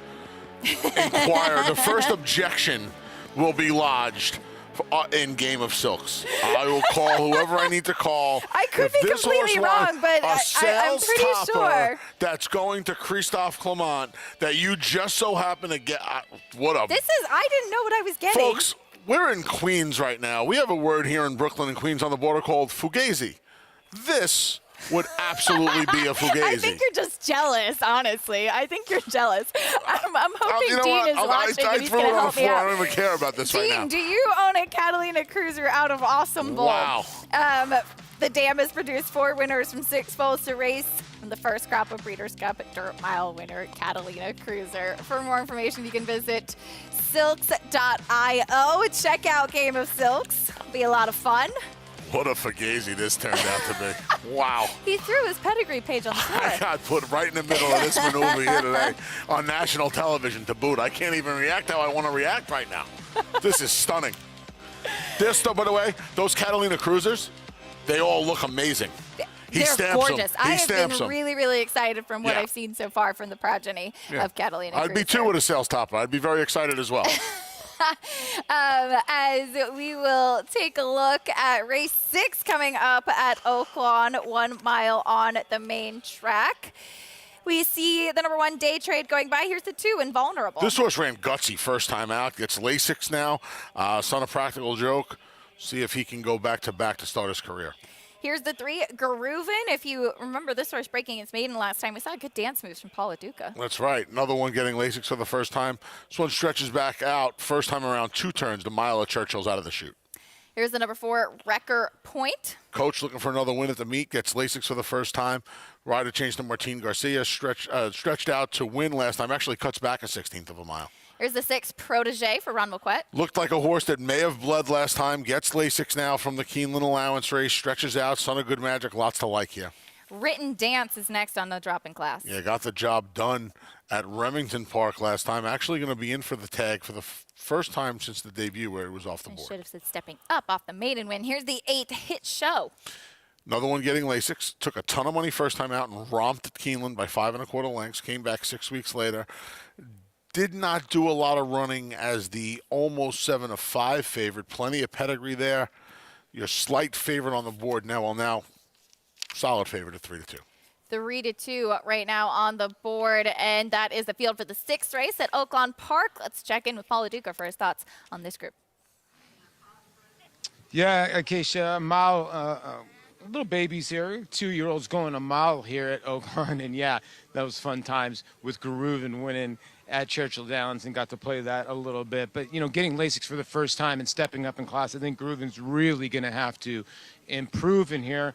Let's start with the 6 Protege.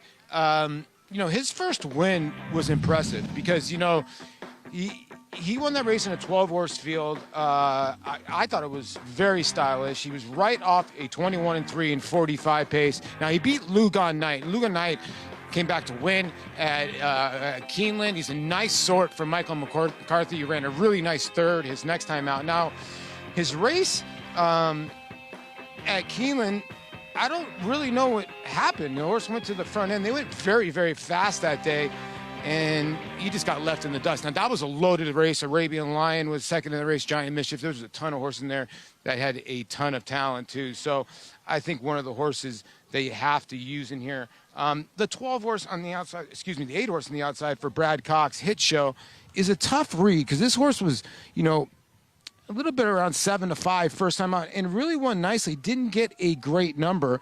And then next time out, had trouble out of the gate going long first time. You know, Brad's very, very sharp. Whenever he sends his horses long immediately.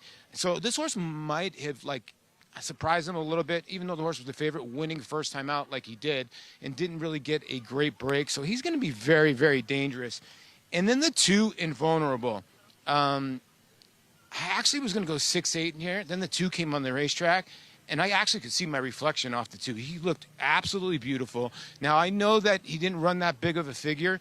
He's stretching out today. I think he gets to the front end in here, and he could be dangerous if he gets an easy lead. I do think the 6 and the 8 come out of live races and are quality, but the 2 could give these 2 a scare. So I had this race around 6-8-2, somewhere in that area, Acacia.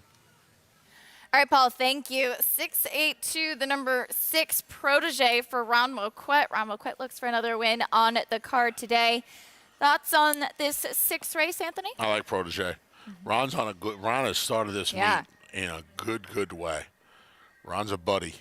We spend a lot of time together up in the mornings at Saratoga when I hosted the breakfast.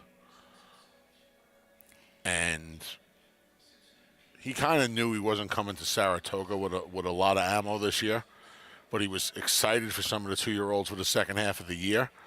And I believe he mentioned this horse. I believe he mentioned a good Magic. So this horse ran well first time. Not sure what happened last time, but now he gets the Lasix, so we'll see. All right, 8-5 on your favorite on the outside. For more on this field, let's check in with Jonathan.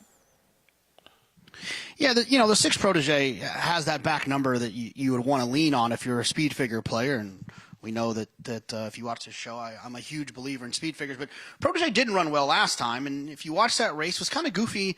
What was greenness, kind of getting in a little bit. I don't love horses off of situations like that, so I'm going to go with the 3, Garuvan, which is kind of hard to say if you look at the spelling, but it kind of makes sense, but it doesn't. I just think that Gervin, who I didn't think was the greatest racehorse in the world, I thought he was okay. He was good. I think he's going to be a pretty darn good stallion. He's got some pretty talented runners, and so when you see a stallion who's kind of having a lot of horses show up and run, I start to lean into the category that when you see one of their other runners, that there could be improvements happening. You know, this horse does need to get a little bit faster from a speed figure point, but I think that could possibly happen. And like Anthony pointed out about a bunch of these horses, they're adding Lasix for the first time. And to me, that could really help horses kind of take that next step and have that improvement that you might not suggest on paper. So I'll go with the 3. See, the word just threw me off. I can't even say 3 anymore. Garuvan. Jonathan just wants to see Paul dance again. We all know what's going on there. You think he will? I hope so. We get Paul to dance if Grooven doesn't win. Race 6 coming up from Oaklawn Park as they load into the starting gate. 7-5 on your favorite Hit Show to the outside, as we'll see if he can pick up Another win, third start, third time as the favorite too. Yeah, and Vulnerable taking some late money here, Acacia, into Hit Show. Now you're 5-2 second choice. Stretching out. I like that. I like 3-1 on Protege. I'll take it. All right, best of luck. Standing by with the call for the 6th at Oaklawn, here's Vic Stauffer.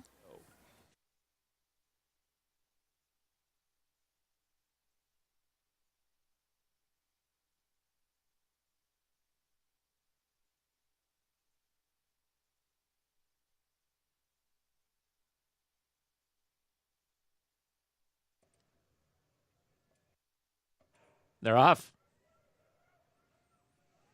Invulnerable and Written Dance shows speed. Protege between horses is sharp. These three race out. Garuvan and Hit Show are next. Then comes Day Trade, and the early trailer is Wrecker Point. Invulnerable sprints away at the clubhouse turn and opens up a nice lead. Invulnerable 2.5 lengths in front of Protege in second. Written Dance is 3 deep in third as Garuvan stays at the rail for Nick Juarez. He's in the green fourth and about 4 from the front. Hit Show just outside of him. Another 2 back to Day Trade, and then 8 lengths last to Wrecker Point into the backstretch. Finish line is the 16th pole, and Invulnerable is the boss. Invulnerable leads by 1 3/4 lengths. Protege is second at the rail with Written Dance just outside of him in third. Garuvan is still fourth. He's just a neck in front of the favorite Hit Show. Day Trade has 5 lengths to make up, and Wrecker Point is closer at the back of the pack, 8 lengths behind, less than 3 furlongs left to race, and the leader is Invulnerable. Invulnerable has the lead. There goes Hit Show running up 4 wide, and Hit Show challenges Written Dance for second. Garuvan had to check hard between horses. He backs out with Protege at the rail. 3 lengths further back to Wrecker Point, top of the stretch. Invulnerable has the lead. Hit Show alongside in second, short stretch to the 16th pole. These two are 3 lengths in front of Protege and Day Trade. Top of the stretch, Invulnerable and Hit Show. They are matching strides. Hit Show on the outside puts ahead in front. Invulnerable battles on, but now he's second best. Protege is third and Day Trade fourth. It is Joe Talamo and Hit Show in front. Hit Show won by 3.5. Invulnerable second. Protege third. Day Trade finished fourth. As we do see your favorite Hit Show get the job done. Always seem to be traveling well there on the outside under Joe Talamo. Yeah, Joe worked out a good trip with him. He had a couple of horses, namely Invulnerable, go to the top and set a nice little pace for him here. He made a middle-ish move approaching the far turn to get this horse into contention. And once he engaged Invulnerable, you could see he was going the better of the two. Horses in the paddock for race 10 at the Big A. There is a look at the number 1 Hot Rod Lincoln, part of an entry that's currently 9-5 as we get ready to take a quick timeout. But first, I would just like to clarify, and with, in fact, some assistance from Dean Reeves, the Catalina Cruiser in my stable for Game of Silks is not the one I was thinking of. This one actually one purchased by Tom Gallo. So Acacia, I can't say this any other way. Good. Dean does have a Catalina Cruiser sold as a weanling at a basic tip to New York sale. So thank you, Dean, for helping us out there. The finale from the Big A coming up. Stay with us on America's Day at the Races. Sire Sensation Gunrunner is the sire of 6 first crop Grade 1 winners. God-eyed, and he's going to win the hopeful Red Zulu wins the Breeders' Cup Juvenile Fillies, and Cyberknife has won the Haskell. Society is going to win the Cotillion, and Tama, they win the Bathurst, Pennsylvania Derby. Early voting comes inside and wins it. He wins the Preakness. Horse of the Year, Gunrunner, standing at 3 chimneys. Adelphi Racing Club, offering a truly personal racing experience. I would just say that it's a smaller, tighter-knit group. Everybody has a common interest. We spend a lot more time together than some of the bigger operations, and I very much enjoy that. We're not just a syndicate, and our members aren't just investors. We are partners. Contact us to get a taste of the Adelphi Racing experience, and let's win races together. Lexitonian, a consistent top-level performer from east to west. a debut winner at 2, winning and placing in multiple Grade 1 races, following the footsteps of his sire Speightstown to win the Grade 1 Vanderbilt at Saratoga, and placing second in the Grade 1 Bing Crosby and Grade 1 Churchill Downs Stakes, out of the daughter of a Grade 1 test winner. He has the pedigree, the speed, and the looks to succeed. Lexitonian, standing at Lane's End. Now more than ever, it's time to get with the program. When shopping for your next race prospect, consider that New York breds start with an advantage. Our New York breds run for serious green. At Saratoga Race Meet, New York bred maidens run for up to $88,000. New York bred allowance horses run for up to $100,000. And New York bred owners can collect awards of up to $20,000 per horse per race. So get back with the program. Seriously.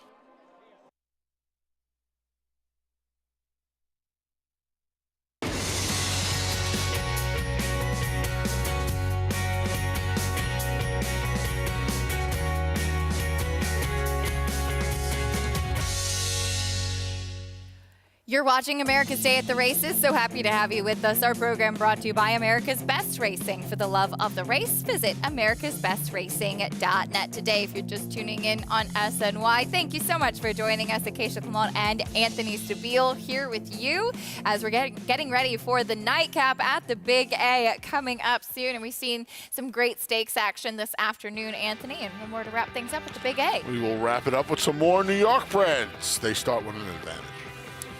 Here is the number 1, Hot Rod Lincoln, part of the entry. That's 2-1. Rudy's looking for another win on the day. Blinkers go on, this son of Carpe Diem, making his first start in nearly 3 months. Dylan Davis also looking for another win today. Here's the other part of the entry, MCRR. So was Jose Gomez. He tried to show some speed last time, but just got caught wide and backed up. Playing with matches just set the pace on one of the stakes. Breaking from the rail be the 2, Liotta. Here's the 3, Chasing You. Chasing You is my selection in here, cutting back from 7 furlongs to 6, dropping in for the quarter. Big warm-up for the 4, Joyful Ghost. Blinkers go on, second time starter. This one goes turf to dirt for Linda Rice. Saratoga Banker is next. Had a shoe repair back in the paddock. Yeah, Blinkers go on, looks to sweep a late double for Sire Central Banker. Here's the 6, Cam Duke, cutting back. Yep, tried the mile, tried the turf in the last 2, no avail to either, so we go back to dirt sprinting. 2, Chuckles, keeps Javier Castellano. Back in against State Breds, first time in for the tag against State Breds. First start was against Special Weight Company. So Mama Beach on the outside. The blinkers come off, trainer change, and this horse hasn't raced in almost 3 months. Make sure I said it correctly. 2-1 on the entry right now as we head down, check in with champion jockey Richard McLeary for some thoughts on the nightcap. Yeah, I mean, it looks like the horses that are most logical in taking the money on the board are the ones I'm going to talk about, starting with the 1, Hot Rod Lincoln, and the 1A, MCRR, both from the Rudy Rodriguez barn. They both just look really good. They're very well turned out. Rudy's horses really carry good weight, and their coats are really, resplendent. The 3, Chasing You, will be my top selection, too. Love the way he looked. Love the way he warmed up. And I thought he showed run with some trouble last time. And the 4, Joyful Ghost, trying dirt for the first time off a 1 turf try. He got a huge warm-up under Jose Lezcano and really got over the top of the ground, adding blinkers for this try on the dirt. All right, Richie, thank you. Anthony, final thoughts on the nightcap? Final thoughts on the nightcap. I like Chasing You a little bit, and I'm sorry, Acacia, but Maggie made fun of me all day yesterday and harassed me all day, so I'm going to harass you.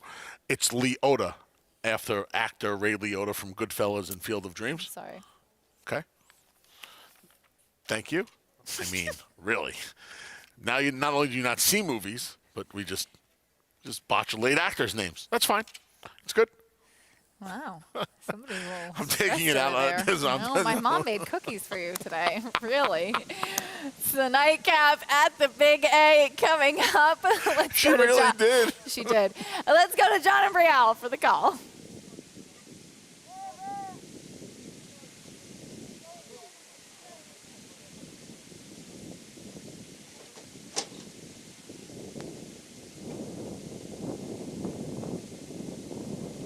Waiting now for 2 Chuckles and So Mama Beach.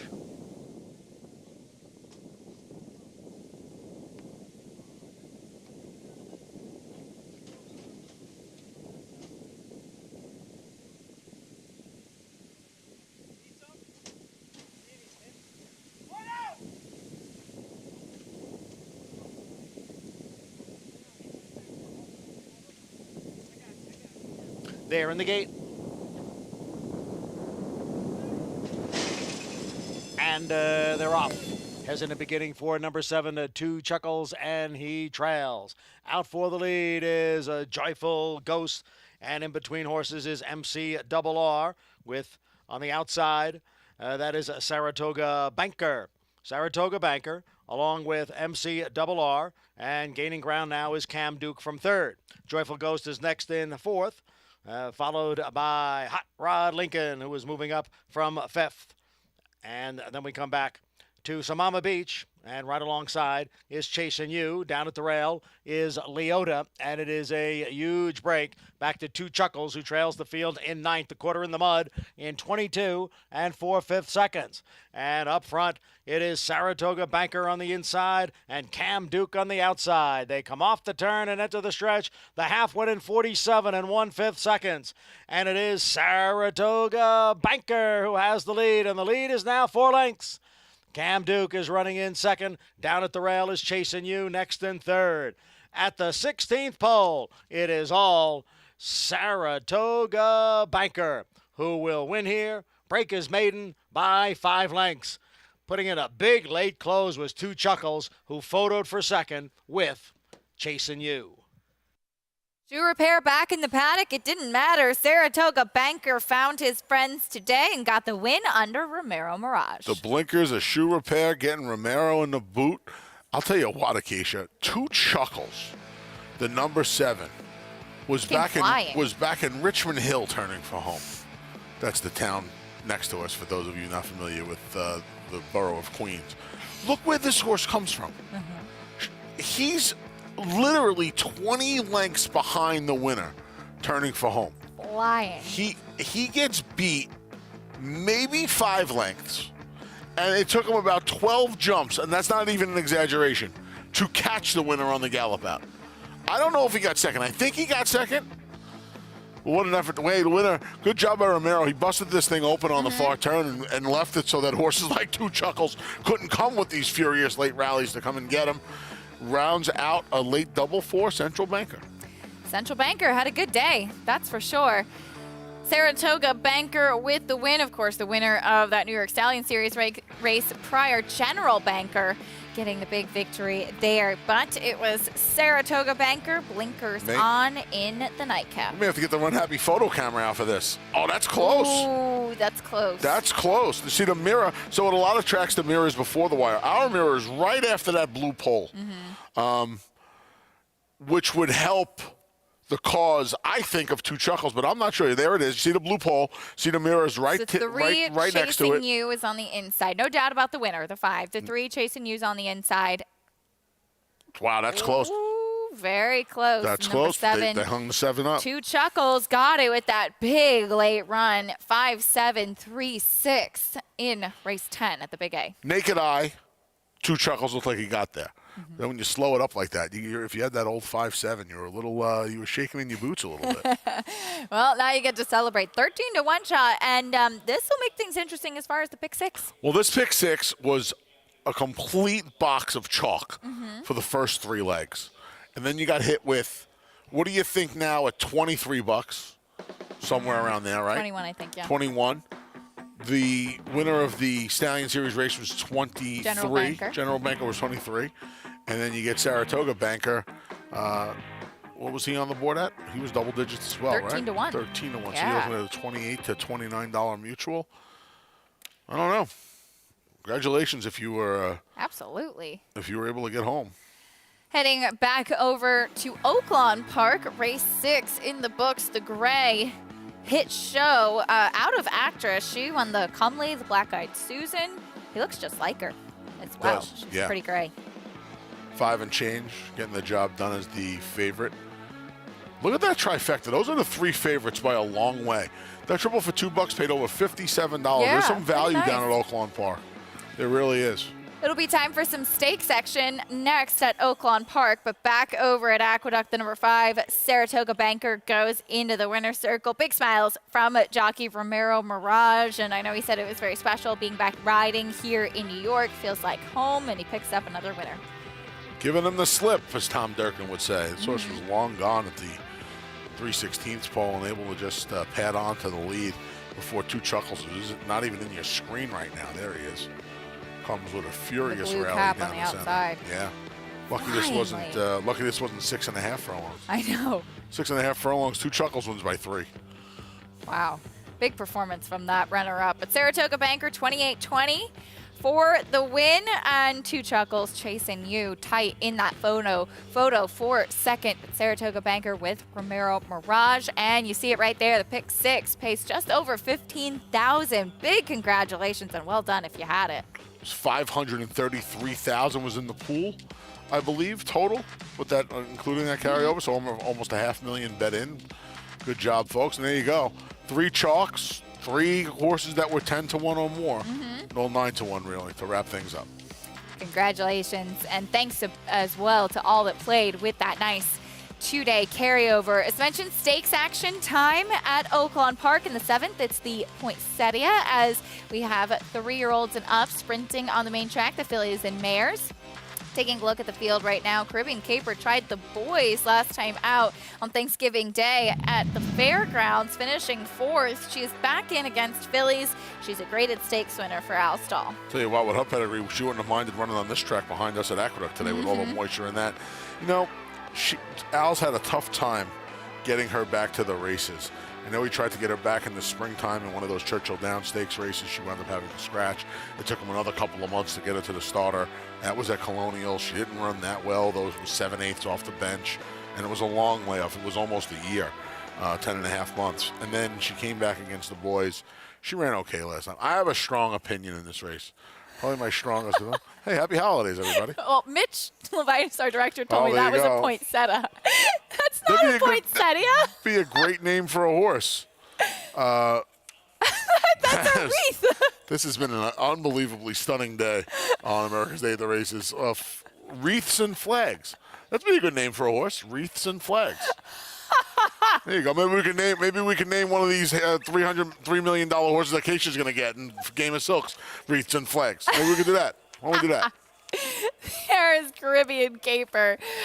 She's 5-2 right now, back in against the fillies. She was so promising at the start of her career, winning 5 in a row, including that grade 3 Dogwood. And yeah, I'm sure she's been a little bit frustrating for Al Stall. We'll see if she could get back on track today. There is Ari Oakley walking by, perhaps one of her biggest competitors, but Pretty Birdie, another one who started off her career with so much promise and very precocious, winning the Schuylerville back as a 2-year-old. And we'll take a look at her last victory, which was in March at Oaklawn. I wonder how much her getting her Lasix back is going to help. She had Lasix this day. It was the last time she had Lasix. I don't know if it's going to help. I'll tell you what, I wouldn't be surprised if she needs one off the bench. And there's a filly in here that is going to give her absolute fits from the rail, and that's Ari Oakley. So I don't know if this is the best spot. I'll tell you another thing too. You want to talk about dead as disco on the tote board. Pretty Birdie is 9-2 right now, Acacia. We haven't seen her since the victory ride in July at Belmont, and you see it even in the short comment. She had a shoe repair back in the paddock, and it wasn't just kind of a regular shoe. It seemed like she had some sort of corrective shoeing on, and she pulled off one of those shoes and was fitted with what the blacksmith has in the paddock for those kinds of shoe repairs, with just a regular shoe. And it probably wasn't what she was used to running or what they had planned on running her in. Right. And that brought a poor performance as the favorite that day, and we haven't seen her since. So yeah, we'll see how she can cut her some slack for that. How she comes back, and pretty tough race. Yeah, some nice fillies in here. Absolutely, this came up a pretty good group as well. Horses stepping onto the track for the first of 2 stakes that we'll be showing you at Oaklawn Park. The Poinsettia is certainly a not a wreath. Not a wreath. Not a wreath. A very festive feeling plant. Hope you have some in your house. They look beautiful as well. Keep them away from cats. They're poisonous Absolutely. for cats. I don't have any because I have a cat. But here Me is too. Ari Oakley, second off the layoff. Returned from a June layoff, was able to go wire to wire, going 5 furlongs. I like her incrementally stretching out to the 5.5 today.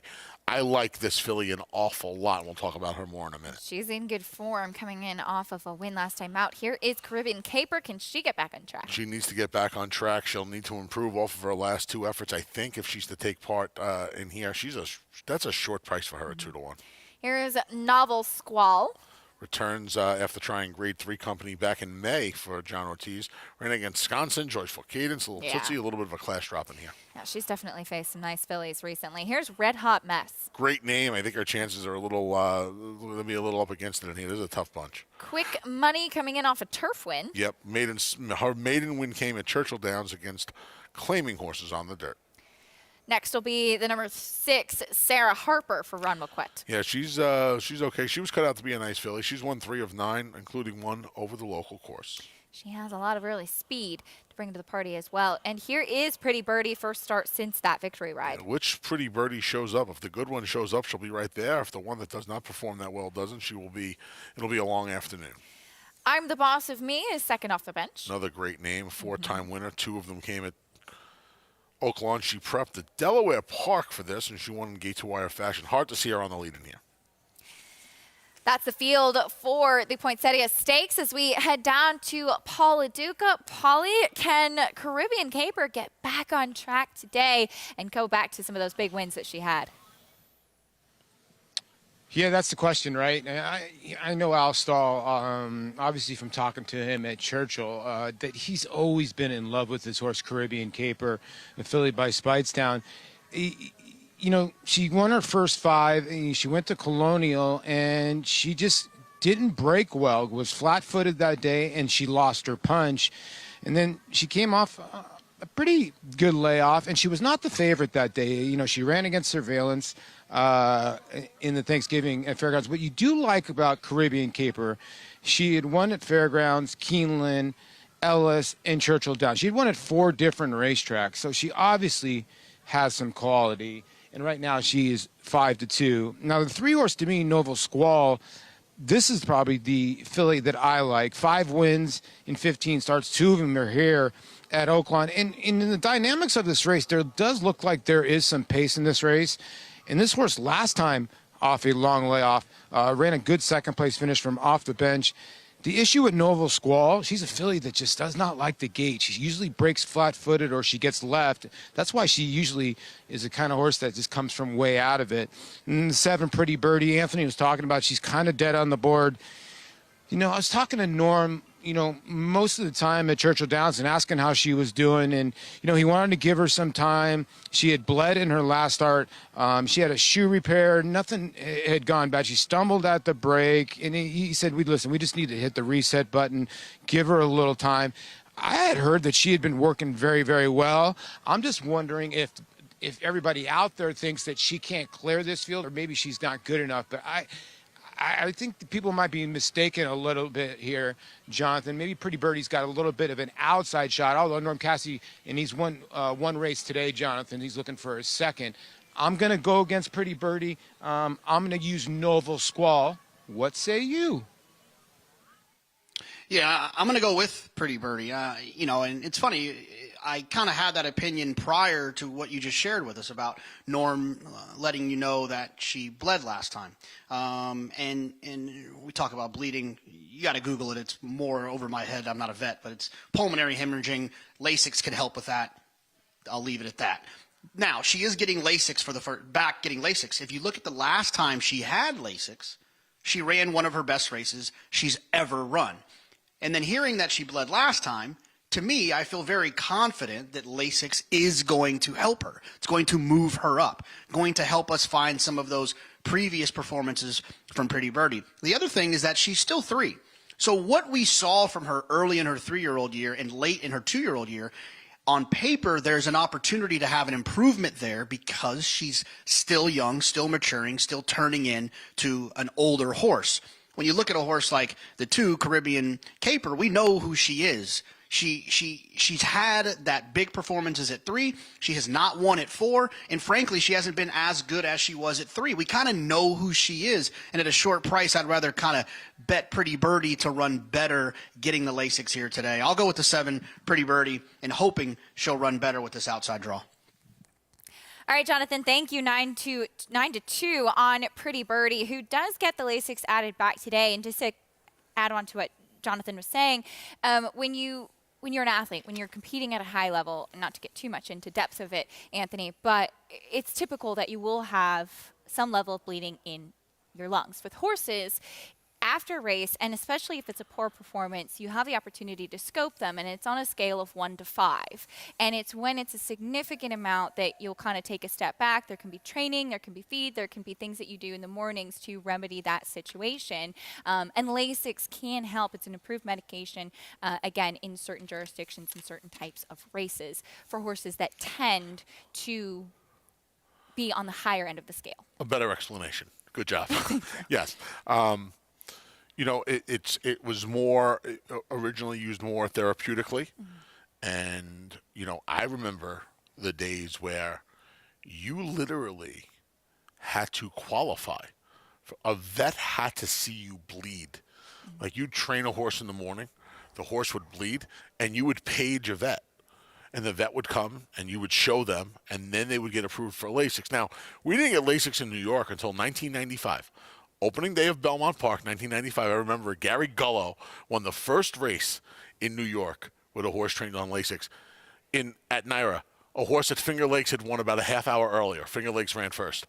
But back then, so those rules weren't even in place here. But my dad had horses when I was growing up in Jersey, and Dr. Alucio, I remember who his vet was. He would have to page him if a horse bled. And he had my favorite horse, Pleased to Palate, bled, and he got him on Lasix, and he won 3 in a row. So he was probably bleeding, and you just didn't know because he was doing it, minimally.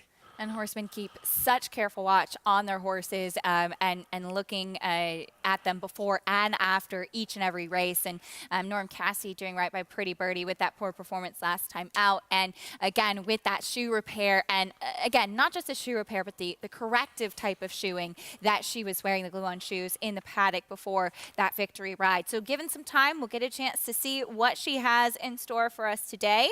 David Cabrera going to be in the saddle. And I think the big question with this particular race, Anthony, is the pace, because Pretty Birdie is quick, but right inside of her, Sarah Harper is quick. Ari Oakley has some speed down to the inside as well. And I wanted to talk about a couple of things about the pace in here. So first thing, you see this pace and you say to yourself, this thing looks like it's going to heat up, right? Pretty Birdie, to me, kind of needs things her own way. At any point when you see her confronted on the front end, she ordinarily gets beat. I don't think she's faster than Sarah Harper, and I don't think either of them are faster than Ari Oakley. And it's funny, I had to call Steve Asmussen, Hall of Fame trainer Steve Asmussen, for something else. After this filly had won at Churchill last time out off the layoff, and I had mentioned that I thought she ran really well. And he said, yeah, I've thought from day one she was a stakes filly. She just kind of needed to come around. And he mentioned this race. He's like, there's a 5.5 furlong race at Oaklawn that'll be next. The rare gun runner that's not already a stakes winner. Correct. And that's where I was going with it.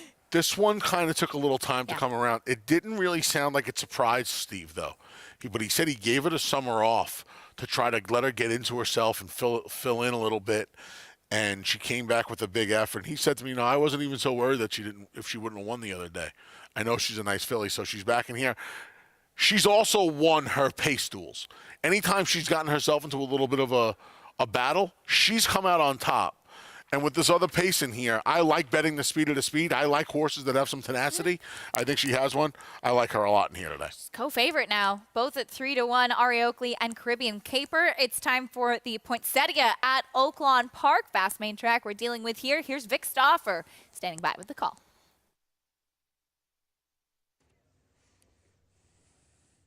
They're at the post. They're off. Pretty Birdie and Quick Money break best. I'm the Boss of Me and Ari Oakley are close up. Caribbean Caper and Sarah Harper are next. Then comes Red Hot Mess, and the trailer is Novel Squall. Pretty Birdie crosses and clears. She can pick her path, and it's the rail from Ari Oakley and I'm the Boss of Me. Pretty Birdie into the far turn in the first Poinsettia Stakes leads by a length. I'm the Boss of Me and Ari Oakley second and third. Sarah Harper is 3 deep in fourth and 2 from the front. Caribbean Caper has 3 lengths to make up. Then comes Red Hot Mess and Quick Money. Far back to Novel Squall. Pretty Birdie trying to go all the way. She's a length in front. Ari Oakley moves through inside of both Sarah Harper and to the outside. I'm the Boss of Me. Pretty Birdie leads. Ari Oakley is up into second. To the outside, Sarah Harper. She's running a good one in third. Then Caribbean Caper. Final furlong. Pretty Birdie leads. Sarah Harper comes after her in second. Then Ari Oakley and Caribbean Caper. Pretty Birdie is 16th out. And a 2-length lead on Sarah Harper in second. It is Pretty Birdie in front. Pretty Birdie beats Sarah Harper by 2. Caribbean Caper was third, and I'm the Boss of Me finished fourth. Pretty Birdie is back and back to the winner's circle for Norm Cassie in those iconic silks of Mary Lou Whitney stable. Yeah, the key to the race was David Cabrera he cleared. I don't know why Isaac Castillo and Ari Oakley, I don't know why Rafael Bejarano and Sarah Harper, who were faster on paper, were not in front of her today. But she's the kind of horse, we mentioned this, when she gets loose, she gets brave. She got loose, she got brave, she got the job done. Nice effort, Sarah Harper, coming from off the pace. I think she was a little farther back than she is accustomed to being and likes to be, but she ran on well to finish second for a barn that's just going really well right now in Round Marquette. Norm Cassie gets his second win of the day. It was 7-6-2. I'm sure very validating to see Pretty Birdie come back off the layoff and into the winner's circle in a nice stakes victory here. Pretty Birdie, who she was so promising at the start of her career, Anthony, winning that Schuylerville in Saratoga the first summer that we did not have Mary Lou Whitney actually at the races with us. Yeah. She's been a bit of a nice little story going along now. And I'll tell you what, pays to listen to America's Day at the Races. Paul coming up with some great information there about Norm telling her how she did bleed, in fact, last time, and getting the Lasix back today. I know Jonathan liked her, so good job by everybody all around. Namely, Pretty Birdie. I love my chestnuts.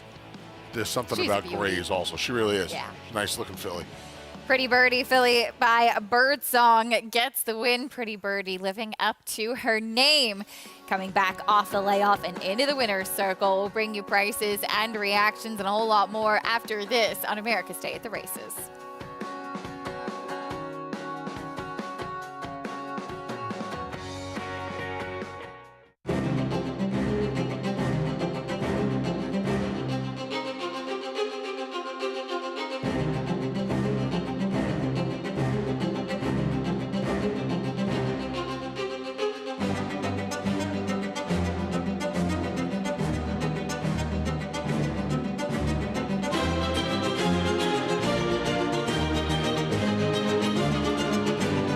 Eclipse champion Blame, standing at Claiborne Farm.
Welcome back to America's Day at the Races, brought to you in part by Hillendale at Alapa, where the obscure becomes obvious. First of two stakes at Oaklawn Park in the books in the Poinsettia. It went to Pretty Birdie. Great to see her back at the races and back on track for trainer Norm Cassie. Yeah, she won a pretty easy gallop today, 10:60. Got almost all of that 4-1. There she is. Nice performance. Nice aggressive ride from David Cabrera as Very well. important. It was important. He had two Fasto fillies on paper, neither of which tried to utilize their speed today. He smartly did. Wow, you got all that 4-1. Nice pick by Jonathan. Nice information from Paul. Very important. You know, you pay attention to the stuff they said when they talk on the train, especially, you know, Paul's done an amazing job down at Churchill and now over at Oaklawn Park, getting some good tidbits of information. This was 100%. A good one. And he's with the winning trainer, Norm Cassie. I'm sure a very validating win for him. Let's go down to Paul. Yeah, with winning trainer here, Norm Cassie, with Pretty Birdie here, wins the Poinsettia. You know, you and I have talked a ton at Churchill, and you had told me, listen, I need to hit the reset button on this filly. The last race was just disastrous for her. Well, you know, Paul, she had plenty of excuses, but we were already going to give her a little bit of a break anyways. We kind of came to the conclusion that she wasn't a test-type filly, so we knew we were going to give her a little bit of a break, and the break just became longer and longer because there was no races for her. And then Pat Pope put out this race, the Poinsettia, and it was like, all right, this is a perfect coming back spot for Pretty Birdie, and everything worked out really well. When you looked at the PPs, did you think she could clear this field that easy? Now, she's a rocket out of the gate. You look at her PPs, you see all one. She's a great gate horse, but do you think she would clear that easy? The only thing I was really apprehensive about today, Paul, was the fact that it was 5.5.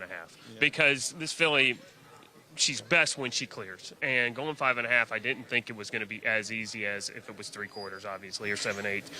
But she's quick. She's very fast, at the very least. Another thing I love about it, she was blowing hard in here. She tries very hard. She'll run through a wall for you, won't she?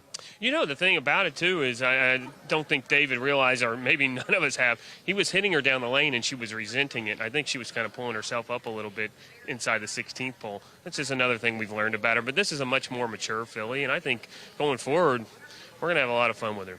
That's awesome. I know you got another one on the 1s and 2s. That's on the men coming back that you love to as well. But today, Pretty Birdie gets the prize here in the Poinsettia. You know Poinsettia, by the way, green and red during Christmas season, Norm. Yeah, it's a plant. So Merry Christmas. Merry Christmas to you as well. I love that. It's not a wreath. Yeah, it's not a wreath. Popular, contrary to the opinion of some on this show. Some people, some behind the scenes people. That was a great moment. But great to see trainer Norm Cassie with the win. Paul LaDuca giving that great insight as well. And as he mentioned, some more nice horses due to come back soon for Norm. As we take a look at race 9 from Tampa Bay Downs, that's going to be our next order of business. All races off the turf at Tampa. This one's off as well, I believe. This will be now on the main track here for this nightcap at Tampa Bay Downs. It was some nice quality in here, so you do see some additional scratches. As a result, that means Cafe Society, who is a dirt horse, is currently your favorite. She's now in Reeve McGahey's barn, the son of Hall of Famer Shug McGahey. Yeah, it's funny. We just saw one son of a Hall of Famer win. We see it at Oaklawn. Well, we see it again. She was set to make her grass debut today, but Mother Nature had other things in mind. So she's tried the all-weather up at Presque Isle Downs. She just got beaten there Masters at a huge price. She goes back to the main track. She was, what word shall we use? An underachiever on the dirt, perhaps. Yes. I think that's a good way to put it, right? So. That's a nice. That's nice way to say she is. There were definitely some high hopes for her. She's been a disappointment. That's a nice way to say you're a disappointment, Cafe Society. But see if you can get the job done at Tampa today. I'll tell you what, Acacia, with this race coming off the turf, we didn't know how she was going to handle the turf. She has some back dirt races that are supposed to win. Yeah. But third behind Malathaat and the Tempted. But you can't trust her. And she's a short price. And she's bound to go shorter. They're getting ready to go to the starting gate down at Tampa. She's bound to go shorter. Jan Arnett has the number 11, all good times. We already saw Le Bon Temps We win. did. The good We times. did. Will all good times win? Does anybody have all good times? I don't know. Got to be some bad times, right? Life would be rather boring. Then you don't appreciate the good times as much. Right. I say that to people all the time. If you came to the track and won all the time, you'd get bored with it. Mm-hmm. One friend of mine thinks I'm absolutely out of my mind, that he would like to win every time he comes to the racetrack. My stepfather, makes you my appreciate stepfather the wants to win victories. everything he does. Yeah, I think it would be boring. My it does. husband would like to win everything he does. Miguel would like to win everything Yes, he does. Yeah. yes, yeah. I know a handful of people that would be that way. Yeah. I need a little bit of. I need a little adrenaline. It's very run. competitive. I need the chase a little bit. Lord knows I need the chase a little bit. France in the World Cup tomorrow. Miguel, uh, my husband, he's very excited. Is he? Yeah. I know nothing about it. Watch it here, right? 10 a.m. France versus Argentina, finals. I can't believe I know this much about soccer this year, by the way. Is it on this channel? I'm not sure. Yeah. It's on Fox, right? Yeah. It's on Big Fox. It's on the home channel. Yeah. It's on the Big Fox. Yeah. Yeah. I was watching SmackDown on Big Fox last night. I took a little Friday off. Stayed home. Watched a little wrestling last night. You're getting ready for your WrestleMania intro. I would love to be able to get to WrestleMania. If anybody's listening and they can get me to WrestleMania with an intro, I would be. Yeah, we the ones. I would hang out with. Well, I mean, if I got to hang out with any of them, I'd hang out with Bray Wyatt. We found out last night that Bray Wyatt and Uncle Howdy are two different people. Acacia's looking at me. We're off camera, but Acacia's looking at me like that, like I have 7 heads and Uncle Howdy's behind me. That's how he was looking at me when I was talking about the FIFA World Cup. Yeah, exactly. And before you were talking about a dance class, I believe. Yes. Yeah. Yeah, no. Musical theater. Yeah. Not happening.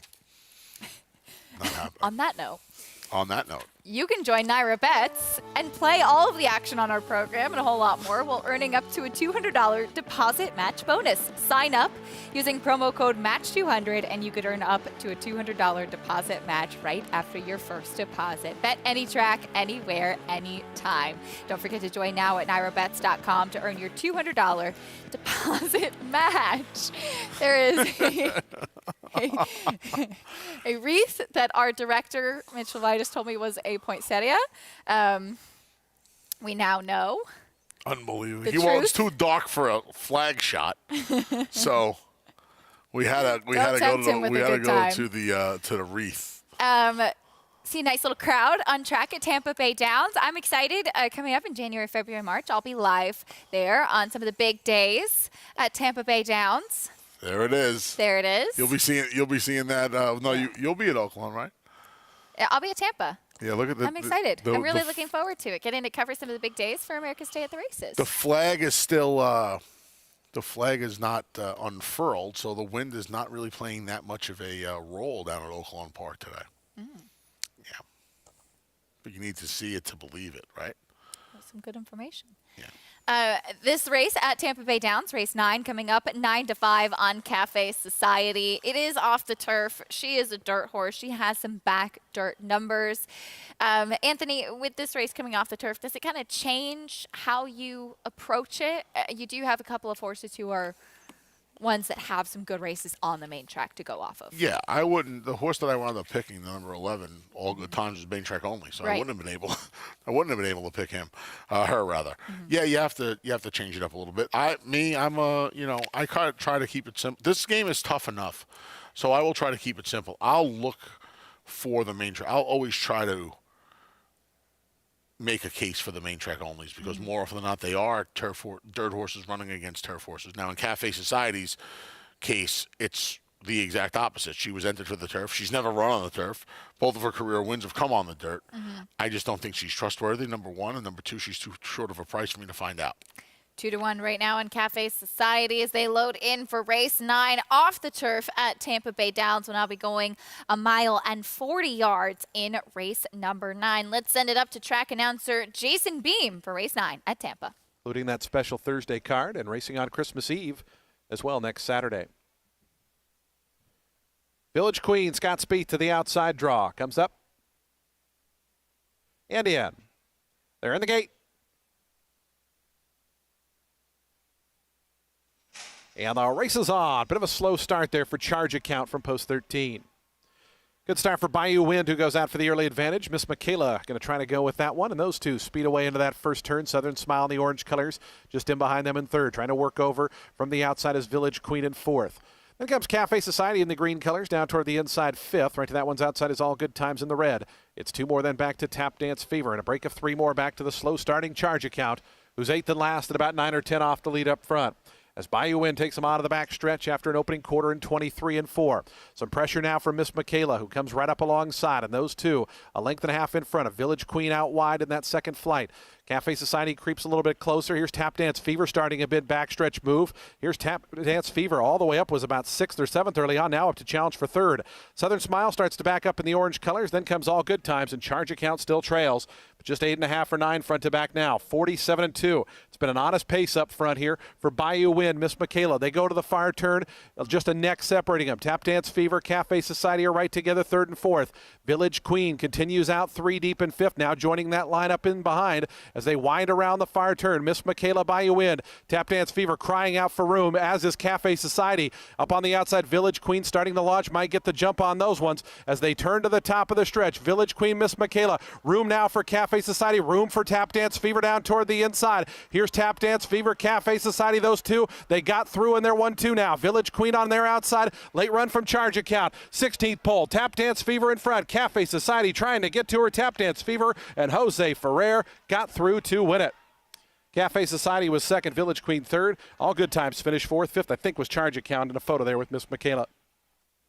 Tap Dance Fever able to hold on and get the win. She certainly had some decent dirt races to go off of. Faced Great Stakes winner Battle Bling in her most recent start at Colonial Downs, and she gets the win today. Yeah, Fallonville Class Relief was in for the tag, scooted up the inside under J.C. Ferrer to get the job done over the Money Burner.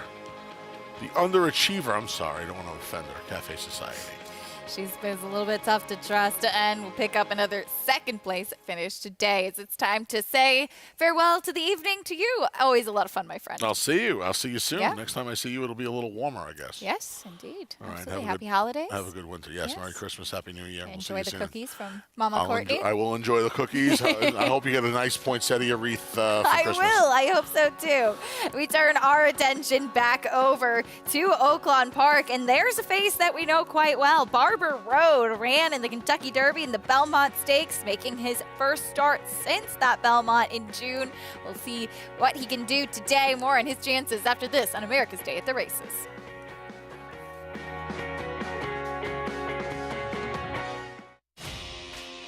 The Run Happies are hot, hot, hot with his 2-year-olds burning up the track. Recent top runners include this growing list of winners at Churchill Downs. Plus the speedy 2-year-old colt, Happy is a Choice, a 5-length maiden winner at Keeneland. Happy is a Choice, Francisco Arrieta to win it. Price for value and turning up the heat. Call today and book your mare to Eclipse Champion Run Happy, standing at Claiborne Farm. Who you betting on? How about an app created specifically for horse racing? Naira Bets. We specialize in thundering hooves, fist pumping, and boosting your bankroll with robust weekly promotions. And offer betting tips from actual horse racing experts. Bet all day and night, nationwide. Get the action and thrill of horse racing with Naira Bets.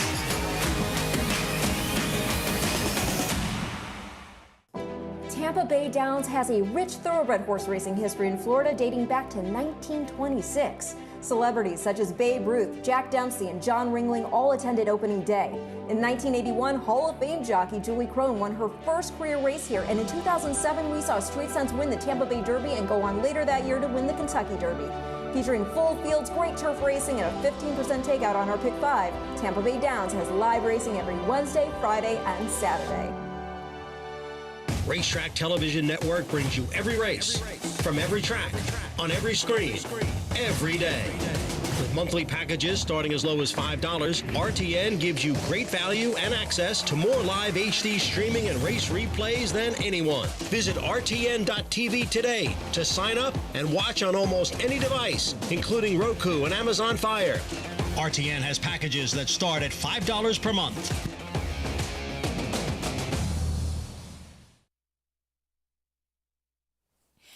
Welcome back to America's Day at the Races, brought to you by Naira Bets. You can bet any track, anywhere, anytime. Get started at NairaBets.com. Now that's a beautiful sight. Lady Liberty looking beautiful in this night sky today as I welcome in my co-host for the second half of the show here, champion jockey Richard Migliori. He was down in the paddock before doing a little double duty today. Richie, looking forward to talking through the last few races at Oaklawn Park with you.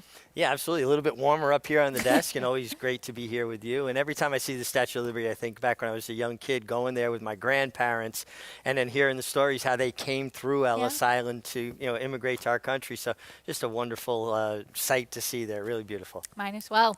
As we get ready for this upcoming 8th race at Oaklawn Park, features the return of a horse that we knew quite well on the Kentucky Derby trail because he ran in the Kentucky Derby, finishing 6th, and then tried the Belmont Stakes as well. Barber Road, a horse that actually started off his career in a maiden claiming race, breaking his maiden for $30,000 and then facing some of the toughest 3-year-olds throughout 2022. It looks really sharp on the racetrack for the return here. He's never won at Oaklawn, but he's never run a bad race there. 3 seconds and a third from 4 starts. Here is the number 2 Malibu SS for Tom Amoss. Tom Amoss, Mr. 4000, put together another fine year this year. Feels like this horse has to improve a bit. Here's the 3 U.S. Navy Cross, one on the dirt last time out. And at Remington Park, and we've seen Remington Park form do pretty well at Oaklawn Park. Here's the 5 Cat Daddy, been a long time since he's seen the winner's circle. Yeah, has not won at all this year, and another one coming out of Remington Park. Next will be the 7 Winterwood. Yeah, comes off a nice effort, 2 one-turn miles at Churchill Down, 2 back-to-back good efforts. 8 is out. Here's the 9 Disc Jockey. He's in very good form right now. Very good form, consistent performer, 6 for 13 with 4 seconds, major player. He's won his last 3 races, and here's Stormy Pattern stretching out. Stretching out, outside post, going to have to overcome that. Probably going to be pretty sharp with those moving up in distances from a sprint at Keeneland. That's the field for the 8th race, Barber Road, currently 3-5, as we'll continue on with revealing who will be in my stable as far as Game of Silks is concerned. I did not fare very well as far as my knowledge of the first horse that I got. It was a Catalina Cruiser, Richie, who was purchased at the New York bred Fasig-Tipton yearling sale this summer by Tom Gallo. So very excited to follow that one as it's time to find out who is my second. It's a Chestnut Colt by Coalfront. Coalfront. Absolutely. Let me get the right paper out here. Coalfront. Coalfront, he was, here's a copy of the pedigree. Coalfront, I remember getting a chance to follow him. He was a beautiful runner for Todd Pletcher. Todd Pletcher had him, right? Yeah. Ran over in Dubai, winning the Godolphin Mile. This one is a bay colt by Coalfront out of a mare named Midnight Search, who did produce I'm Leavin', who is a horse that was good in Canada, multiple stakes winner as well. So pretty exciting. We'll see. Coalfront, these are his first foals are yearlings of 2022. So pretty exciting to be able to follow some new stallions. And Coalfront had speed enough to win sprinting, but also could carry it up to a mile. Milers usually make pretty good stallions. This is a direct descendant back to the family of Philly Triple Crown winner Chris Everett. I think you did pretty well here. Thanks. I'm pretty excited about some of these new stallions here. And we'll find out who's number 3 as well. Coming up next, a Chestnut Colt. Ooh, that one looks pretty flashy. A lot of chrome on this horse. And this one will be one that sold at the Keeneland September sale for $5,000 by B Jersey. So a little bit of a... Well, for me, that's a very obscure stallion. Aljabal is the name of the horse. All right. B Jersey. I remember he won the Met Mile. B Jersey. His first foals are 2-year-olds in 2022. There's actually a really good second family on this one. Not too much in the first family. So typically when I look at horses from the sales, I look at the first couple of horses in the family to see. And it's interesting, that graphic was a little he's not as flashy as we saw in the graphic, but he does have a nice little white blaze. Well, we saw that he was Chestnut. He's Chestnut, yes. Chestnut Colt. And this is when I know I'm getting old, because I wrote his great-granddam, Jersey Wow. girl. Oh yeah, here you go. Here's a little No, it's fine. cheat sheet for you there. Cool to see him in the sales ring at Keeneland. This one, as I mentioned, in the second generation, it's actually pretty strong. So the second dam was Roses at Sunset. She produced a horse named Christie's Treasure, who was the dam of Mozu Superflare, who's a Group 1 winner in Japan. I've only had one reveal so far, and Yeah. it was a $3,500 flame away. Oh, okay. So if you'd like, we can make a trade. I like it. I like it. I'm pretty excited to follow some of these new stallions here, so that'll be fun. All right, back over at Oaklawn Park for this allowance. Barber Road, the favorite at 3-5. Let's go back to Paul. Paul, good to see Barber Road back on the track after that Kentucky Derby and Belmont try. Yeah, it really is. And talking to Johnny Ortiz, he says he thinks that I asked him, listen, how's he doing? He goes, I think I got him ready to go. He is a big son of race day. A gray son. He gets obviously from his granddaddy here in Tapit. And, you know, he's done some of the best running here. Mig mentioned it. He's not won at Oaklawn Park. And part of the reason why he kind of runs his races upside down, well, he does. You know, in the beginning of his career, when he ran against softer competition, he showed some early speed, but now he's been a kind of horse that, you know, comes from way out of it. Now in the Belmont, he tried to stay a little bit closer than usual. They've given him some time since, and he's obviously the one to beat when you look at the rest of this field. I do think U.S. Navy Cross and a couple others in here that you just can't ignore. I think the 5 Cat Daddy is a very interesting horse too. These Remington Park horses, do not dismiss them. You know, the 9 in here, the one that they claimed for $20,000, disc jockey for Robertino Diodoro, $25,000 out of the Peter Miller barn. It's very hard to do to improve off Peter Miller. Now, this horse has won 2 in a row at Remington Park. I think this is the horse maybe to catch, or the horse on the outside in here, Stormy Pattern from Mike Maker, another claim that's been laid up. I thought the 9 and 10 were the 2 dangerous horses that can maybe beat the 1, and that's if they get away. Now, Robertino Diodoro was standing right here. I've never seen him stand. He usually stands up closer to the windows, but he was down by the track observing how the 9 was warming up. So maybe this son of Bodemeister's got a big shot here. I'm going to take a little bit of the shot of the 9 and the 10 against Barber Road. All right, Paul, thank you. Number 9, Disc Jockey, 5-2. The 10, Stormy Pattern at 9-1, but Barber Road still your favorite, Richie.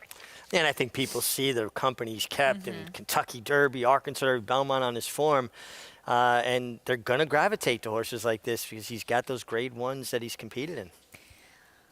He'll break from the inside with Ricardo Santana in the saddle. Time for this race 8 allowance. Let's see what Barber Road can do getting back on the track. Here's Vic Stauffer. They're at the post. They're off. Disc Jockey and Stormy Pattern shows speed. So does Malibu SS. These 3 are quickest. Then Winterwood and Barber Road, followed by Cat Daddy, and the early trailer is U.S. Navy Cross.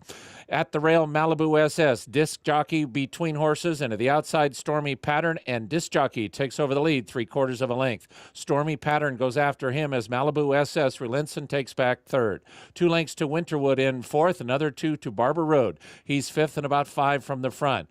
Then it's a big gap back to the 2 trailers, and they are U.S. Navy Cross and Cat Daddy at the back of the pack, and the leader is Disc Jockey, taken on by Stormy Pattern from the outside, and these 2 will now match strides at the half-mile marker. Disc Jockey just in front. Stormy Pattern is second by 2.5 lengths to Malibu SS and Winterwood. Barber Road is still 5th, and he's still about 5 from the front. Then it's 6 lengths back to U.S. Navy Cross and Cat Daddy around the far turn. Disc Jockey is the leader, and he's traveling well. He leads by 2 lengths from Stormy Pattern. Winterwood is moving up outside of him. Here's Winterwood into second. Then Malibu SS. Barber Road is still 5th, and he's still 5 lengths behind. He has got to go from there. Here's Winterwood threatening to run a big race outside of Disc Jockey. Winterwood outside, Disc Jockey inside. We have a new leader. It's Winterwood, and now he leads Disc Jockey by a half length. Barber Road is going to do no better than 3rd. Winterwood or Disc Jockey. These 2, Disc Jockey counter punching from the inside. Disc Jockey or Winterwood. Disc Jockey, Winterwood. Disc Jockey in the front. Disc Jockey beat Winterwood. Barber Road was third, and Malibu SS finished fourth. Disc Jockey continues his great form. Now makes it 4 wins in a row for Robertino Diodoro. We heard Paul mentioning beforehand how Tino seemed so concerned about how this horse was warming up, and that seemed to be a little bit of a telltale sign. Absolutely. What an honest horse. He fought. You look like Winterwood had his measure mid-stretch. He battled back under strong handling from Christian Torres, who has gotten off to a white-hot start at this Oaklawn Park stand, and that Remington Park form continues to hold up strong at Oaklawn Park. Disc Jockey 5 for 11 now in the year with 3 seconds. Like my horses, like I like my people, honest and hardworking. And this horse is honest. Now makes it 4 victories in a row. Barber Road a distant third as he was a little bit further back. We saw Disc Jockey aggressively handled early on and just not making up too much ground late. And a very honest pace, too. Sub 47 for the half, but Disc Jockey just in very good form and battled it out and got it done. Disc Jockey making it 4 wins in a row. Bring you prices in a bit and a lot more live racing to come on America's Day at the Races.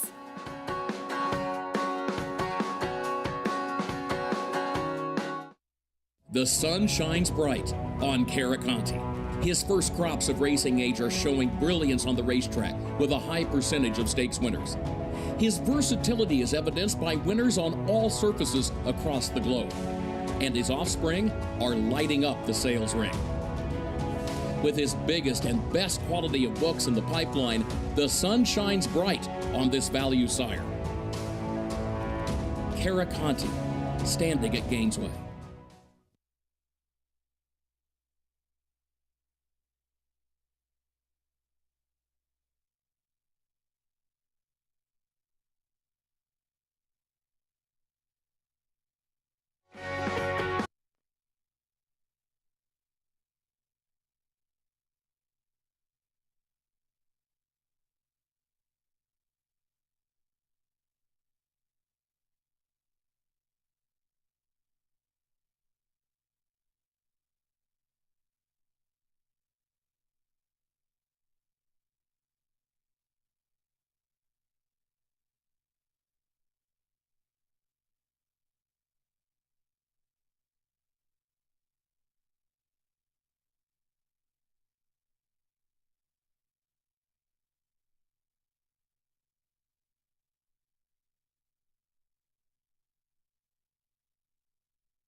Welcome back to America's Day at the Races. So glad to have you with us as we just saw Disc Jockey at Oaklawn Park extend his winning streak to make it 4 in a row. And did it in very game fashion, much the way he won his last race, battling back through the stretch. Very game effort from this horse. $8 winner. Your heavy favorite, Barber Road. Look, it had been a tough 3-year-old campaign. Big layoff. He'll settle for 3rd today. Yeah, something to build on. I'm sure we'll see him again at this Oaklawn Park stand. We're saying goodbye to our viewers right now on Fox Sports 1. Do note that our show continues on Fox Sports 2, SNY, and the NYRA YouTube channel. Hope you'll stay with us. We'll on for another hour. Thanks so much for joining us on America's Day at the Races. We'll see you on the other side on FS2. It's 1,000 words fighting back, coming down to the finish. If a picture is worth 1,000 words, this is one stunning picture. 1,000 words just in front. 1,000 words wins the Robert B. Lewis. Honoree P is full out now, second on the outside. And they're coming down to the line, and 1,000 words has done it.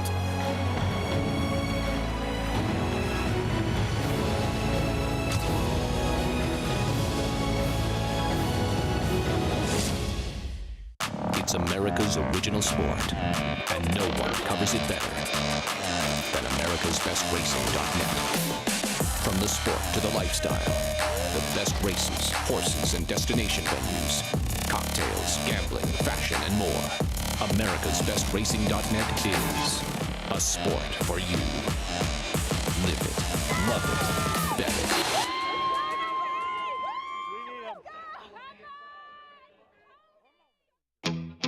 it. Yes, there's family. If we say La Troyenne, you'll get the picture. And of course, form. G1 this. A breathtaking run. G1 that. Dig down deep to win it. But take a long, steady look, and the word that most likely springs to mind is fantastic. Maxfield. Family. Form. Physique. Fantastic.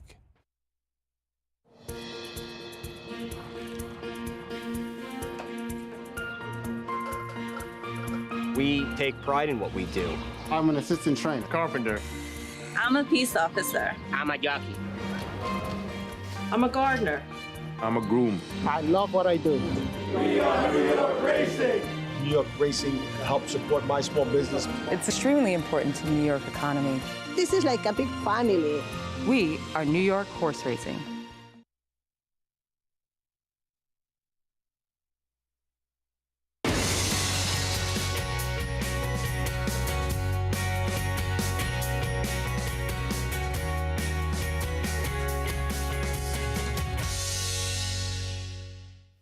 You're watching America's Day at the Races, brought to you by America's Best Racing. For the love of the race, you can check out americasbestracing.net today. Thanks so much for joining us as America's Day at the Races continues. Acacia Coleman alongside champion jockey Richard Migliori. We have the final hour of the show here on FS2 and SNY. And Richie, we've seen some great racing so far, and we still have some stakes action to come at Oaklawn Park in the tinsel. And I know your wife Carmela probably does the decorating, but is it tinsel or no tinsel on the Christmas tree? Oh, definitely tinsel. Yeah, you got to have tinsel. It's what's Christmas without tinsel? And also decorating the front gate. Yeah. We did it for Halloween. I mean, not Halloween, for Thanksgiving. Yeah. With pumpkins, and now we, obviously wreaths that our director thinks is poinsettias. I love it. Yeah. There it is. There's the wreath that he told us was a poinsettia. We had the poinsettia stakes earlier at Oaklawn Park. We have the tinsel now, so it's a very festive experience. We still have races 9 through 10 to come at Oaklawn Park, including the tinsel stakes. As always, our races are brought to you by Claiborne Farm. You can join Naira Bets today and play all of the action on our program and a whole lot more while earning up to a $200 deposit match bonus. Sign up with promo code MATCH200 and you could earn up to a $200 deposit match right after your first deposit. Bet any track, anywhere, anytime. Join now at NairaBets.com for your $200 deposit match bonus. As we take a look at the field for race 9 at Oaklawn Park, which is the tinsel for 3-year-olds and upward, going 1 mile and an eighth. On the main track, the number 3 Run Classic is currently even money on the board. This is a horse that's been very good since coming back off the layoff for Brett Calhoun, and now dips his toe back into stakes company. Yeah, a horse that has shown a lot of ability. Went into the Louisiana Derby in just his 3rd start. Obviously, things went wrong there. He went to the bench. He came back in good form. Won sprinting, going 6, stretched out to 7. Best effort to date. And last time, maybe just got a little bit tired, stretching out to the 2 turns for the first time, but set very solid fractions that day. 23-2, 46-4. My rule of thumb, Acacia, is anytime you see a horse go under 47 seconds in a 2-turn route race, a mile or more going 2 turns, that is a fast fraction. Mm-hmm. As he was beaten that day by Farmington Road, a horse that has quite a bit of back class as well. So we'll see what Run Classic can do in the tinsel coming up next at Oaklawn Park. Well, if you've been following along on our show, you might have seen a wonderful new partnership that we do have here at the New York Racing Association with Game of Silks, where you have the opportunity to follow real horses and they're linked to an NFT in your stable. And we've all been learning who our horses are, so to speak. And I've gotten a chance to meet a couple so far today, and it's time for me to find out, Richie, who is behind door number 4 coming up next. As we see, there's a look at my horse. This is a Bay Colt by Maximus Mischief. Well, this is exciting. I've gotten a lot of very young stallions here. Maximus Mischief, this is a horse that Butch Reed actually trained. I remember him quite well because he ran down at Gulfstream Park when I was working there in the Holy Bull and was one of the early favorites actually for the Kentucky Derby. And I remember standing in the shed row and one of the guys going by said, I think Butch Reed's horse is going to win the Kentucky Derby this year. Unfortunately, he was hurt and we didn't get a chance to see him, but a horse that had a lot of talent. He's by Into Mischief himself, one of the hottest sires in the world. Yeah, and Into Mischief, what a strong influence there. And it's always exciting to have first crop sires because you don't know. The sky's the limit. Who could be the next big thing? And he was precocious himself, Maximus Mischief, winning the Remsen as a 2-year-old. Yeah. So, okay.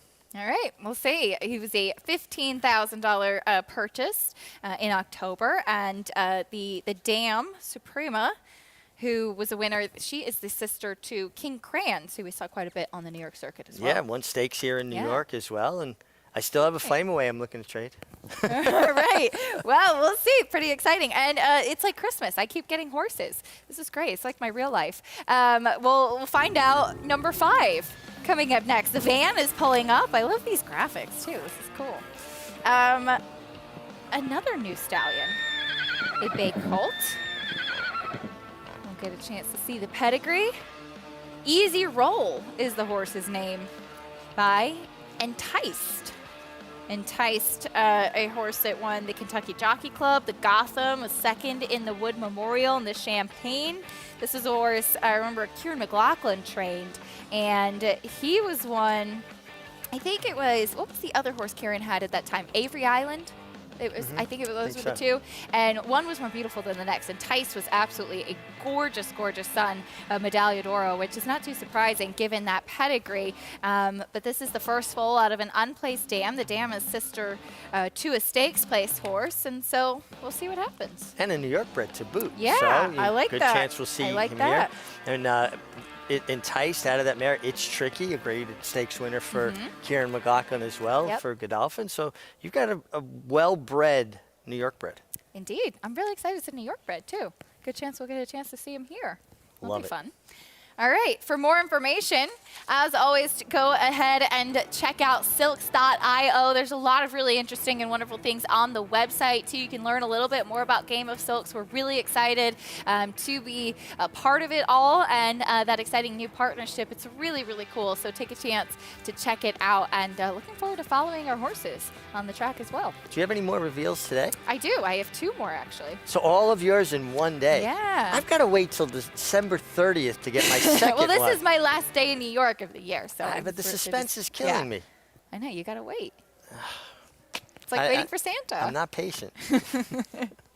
As we get ready for the 9th race at Oaklawn Park at the Tinsel, 6-5 on the number 3 Run Classic, and that one does seem to be the horse to beat, but a couple of other interesting runners in this field. How about old Bal Harbor, Richie, who we saw finally get back to the winner's circle. 2 starts back at Saratoga on closing day, actually was claimed by Robertino Diodoro and went right into Grade 2 company in the Thoroughbred Aftercare Alliance Breeders' Cup weekend, formerly the Marathon. Yeah, obviously going a mile and 5 furlongs that day.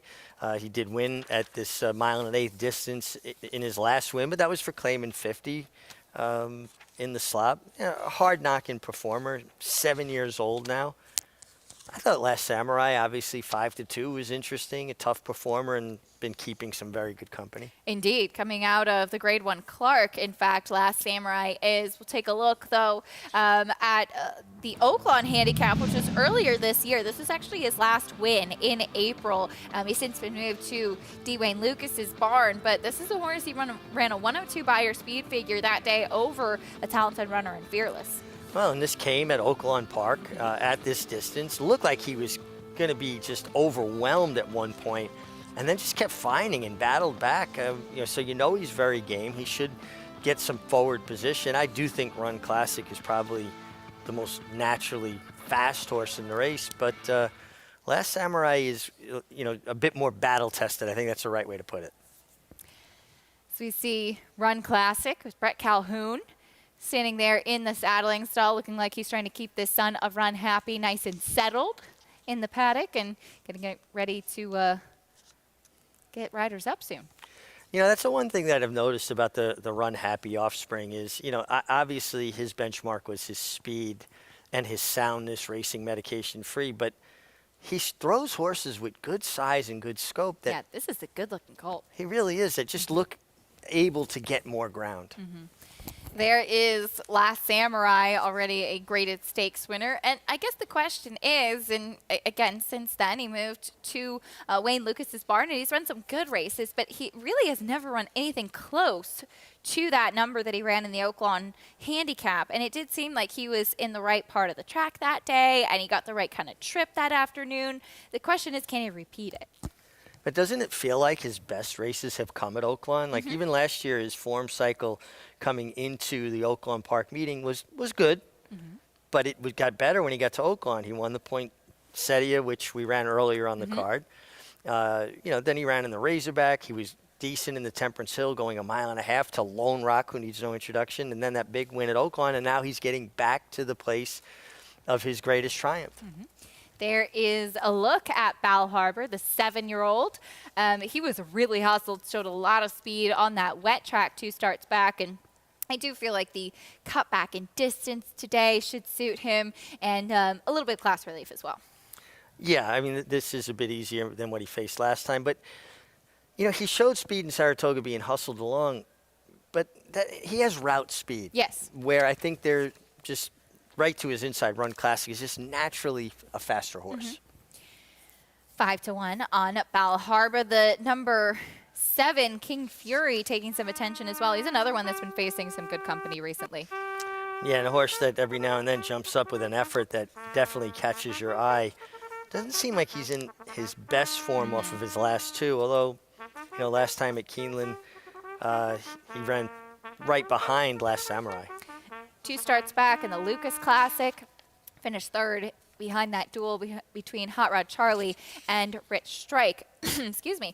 Is a graded stakes winner, King Fury, that son of Curlin. And the problem with him, though, Rich, he's just not really a winning type. No, I think that's a very, very good point. You know, again, I think the race goes through the 1 Last Samurai and the 3 Run Classic, your 2 favorites, and I think Run Classic just has a pace advantage. 6-5 right now on Run Classic for Brett Calhoun, as we'll get a chance to meet the field for the Tinsel Stakes. I do love how festive the names of the stakes are today. Going into the city tonight, meet my mom, go see a Broadway show, and it's so fun seeing New York City at this time of year, just how festive it is with all the lights and crowds of people, of course, but you know, Macy's is all decorated, the windows. I love it. Nothing like New York City, Manhattan at Christmas time, and obviously Radio City Music Hall, the Christmas show. It's always an exciting time. Puts you in a good mood, that's for sure. Let's meet the field for the Tinsel, starting things off with Last Samurai. Gets Rafael Bejarano for Wayne Lucas. We saw him win a race yesterday for Willis Horton Racing, and gets a good inside draw. Here's your favorite son of Run Happy, Run Classic. Big, strong, rangy colt by Run Happy, should be in front. Here is the 7-year-old Bal Harbour. Hard knocking, hard trying horse, 6 wins, 5 seconds, 10 thirds. Going to have to run in his A effort to compete here. Big price, but with some back class. Here's Silver Dust. Definitely some back class here for the son of Tappet, 8 years old now. I think he has the key to how this race is run. He has route speed, but if sent hard, he can maybe keep a little company on the front end. Logical Myth is the 6. Coming off a big effort at Zia Park, another horse that's run at Remington, spent more time on turf than dirt. Here's the number 7, King Fury, well-bred son of Curlin. Yeah, he's going to have to run his A and maybe A+ effort to contend here. And number 8, Scarlet Fusion. Scarlet Fusion comes in off a nice win at Churchill Downs. This is definitely a tougher spot than what he comes out of. That's a field for the Tinsel Stakes, 6-5 on Run Classic, as we head over to Paul LaDuca. Paul, want to hear your take on this race, but first I'm curious, tinsel or no tinsel? Well, you know, growing up as a kid, we had cats. So it was like, you know, tinsel was one of those things that, you know, if you had an artificial tree, no tinsel, because you don't want to have it all over the place. Now, if you have a real tree, the tinsel's okay because you're just going to throw it all away and you can just vacuum it up.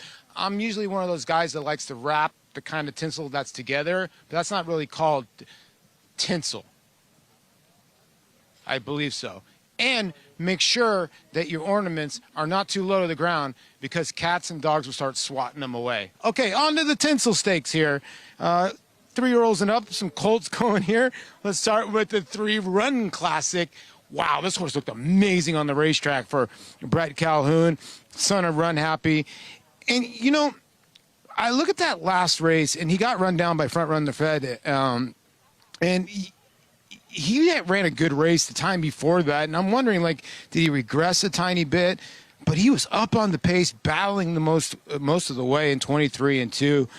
And in the second career start, Brett Calhoun had this horse go a mile and a 16th. In his third career start, he put him in the Louisiana Derby against Hot Rod Charlie, and he was 11-1. So obviously, this horse has always had a little bit of talent. So 6-5. I get where they're going with Run Classic in here, but you know I can't take 6-5. The one Last Samurai for Wayne Lucas, who did win a race yesterday with Mikel Michel by a pole. This horse that's, you know, got a little bit of pace, can run a big one every once in a while, does like Oaklawn Parks, 33% win percentage here, 2 for 6. And I think as a player in here, I like the 4, Belle Harbor. I mean, the horse looked tremendous on the racetrack as well. This horse that is backing up in distance. Pletcher had this horse, and, you know, Robertino Diodoro claimed this horse for 50 off a sloppy track effort. And again, this horse improved a little bit, going a mile in 5/8. And I just think that he's going to be sitting in the right spot. Diodoro's horses are just firing right now.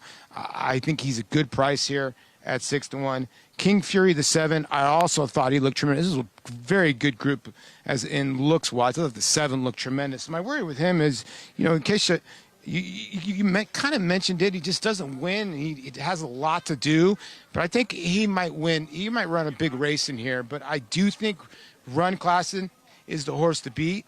But I'm betting Belle Harbor, and I think Jonathan hopefully is going the same way. I do like you, Paul. I don't know. Belle Harbor's interesting because, look, he ran well 2 back at Saratoga on a sloppy racetrack for 50.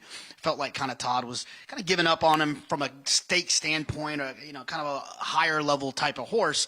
And Diodoro claimed the horse that day for $50,000 and then ran him going 13 furlongs. To me, Diodoro was thinking to himself, okay, this horse might not be good enough at 1 1/8, but maybe I can find a special horse like he did with Lone Rock going long. Well, that didn't really work out. Now he's back to the 1 1/8. I just think there's too many questions around Belle Harbor. But I will say this, from a betting standpoint, I would take 5-1 on Belle Harbor over the 6-5 you can get on Run Classic. I do believe Run Classic's a more likely winner.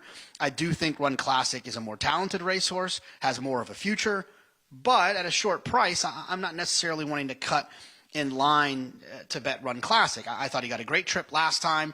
You know, he was inside speed. The pace wasn't overly quick. He was a short price. He ran well that day.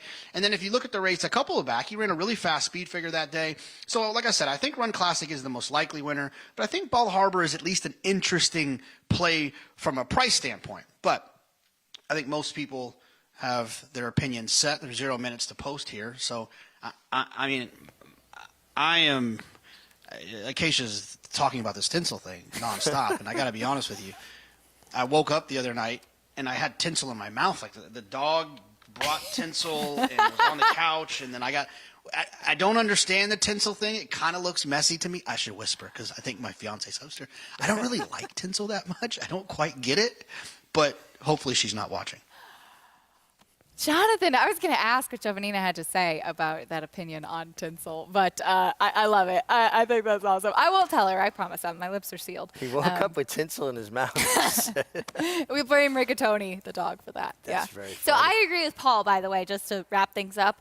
Artificial tree, no tinsel, or real tree, tinsel, and as a cat mom, non-breakable ornaments on the bottom and the nice stuff on the top. Gotcha. Yeah, because cats will use them as a speed bag. Right. Pippin is actually, he's pretty good, but he likes to chew on things, so you can't put any tinsel, you know. My dogs are good with the tree, you know, and we always have, a real tree, a natural tree. Yeah, you know, it's just nice to come home and you walk in the house and there's a tree and lights. I love the and, smell. Yeah, and it feels like Christmas. It does. My mom's cats, they all just sleep under the tree. Like they're like, here, I'm Really? your gift, you know. Yeah. Well, they are. Cats, you know, they are taking their place as your gift. Exactly. The Tinsel Stakes coming up 6-5 on Run Classic, the son of Run Happy. Got some good notes from Paul as far as the impression that he made. You could see it on the screen. Such a good looking horse. I guess the question is, Richie, is that yes, he has a lot of talent and he's run some fast races. He's just is maybe not as seasoned as some of the others he's facing. Yeah, I think that's the only question with Run Classic, being by Run Happy, Claiborne Farm Stallion. Bal Harbour made an outstanding impression warming up, also by a Claiborne Stallion in First Samurai. It'll be fun. The Tinsel coming up next as they load into the starting gate for race 9, co-feature at Oaklawn Park. Let's send it up to Vic Stauffer for the call.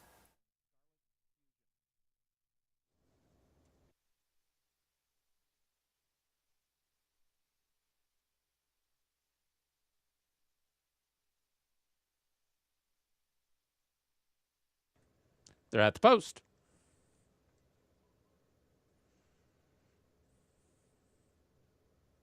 They're off. Silver Dust made a mess of the start. Bal Harbour and Logical Myth break 1-2. King Fury and Run Classic, who's pumped up between horses. And there goes Run Classic all the way up to challenge for the front. Silver Dust is now a bit rank, trying to catch up after that bad start. Last Samurai at the rail, and to the outside, Scarlet Fusion. So it's Bal Harbour at the clubhouse turn from Run Classic in second. Bal Harbour leads 3/4 of a length. Run Classic is second, the same margin to Logical Myth. Then comes Last Samurai, Silver Dust between horses, a 3-wide King Fury and a 4-wide Scarlet Fusion. 5 lengths first to last as they head up the backstretch in the second running of the Tinsel Stakes. Bal Harbour trying to go it all the way, and he opens up now 1.5 lengths on Run Classic, who is content to sit second. Logical Myth is third, less than 2.5 from the front. Last Samurai stays at the rail. Silver Dust is still between horses. King Fury has been joined by Scarlet Fusion. They're at the back of the pack, and Bal Harbour is now 3 furlongs from the money. No excuses for Run Classic. He's gotten a perfect trip, and he's in perfect striking position, the statuesque. Run Classic comes after Bal Harbour. These two are now 2.5 clear of Last Samurai, who just took third. Then 2.5 to Scarlet Fusion. King Fury is hard-ridden, top of the stretch. Bal Harbour is there. He's still a 1/2 length in front of Run Classic in second. Last Samurai is third. Then Logical Myth. Bal Harbour has now opened up a 2-length lead on Run Classic. To the outside and Last Samurai. Bal Harbour running the race of his life. He comes to the final 16th in the Tinsel Stakes. Last Samurai is inching closer in second. Bal Harbour reaches. Last Samurai, a final surge. Bal Harbour. Bal Harbour beat Last Samurai. It is close for third between Scarlet Fusion and Run Classic.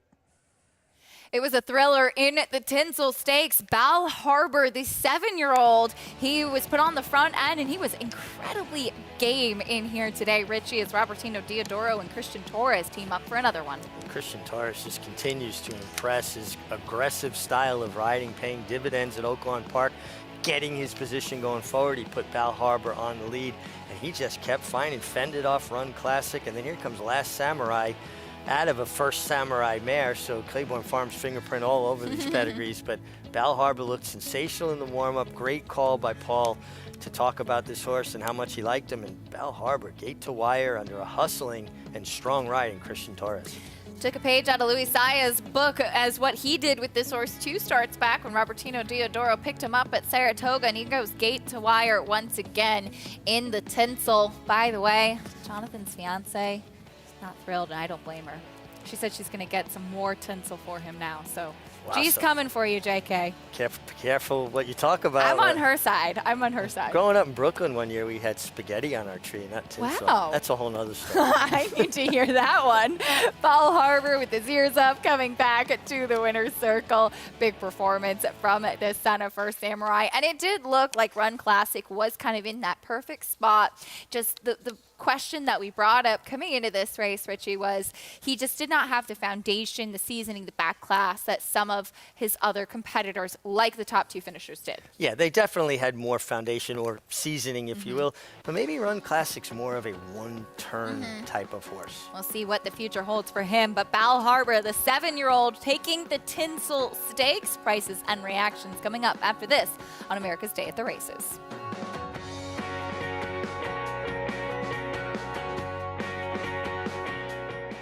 One winner and track record setter Lee. Like their sire, his runners have excelled on both dirt and turf, including these standout performers. Poppy Flower is kicking in. Poppy Flower with the momentum. Nagarok, they come on for the finish, and it is going to be Nagarok.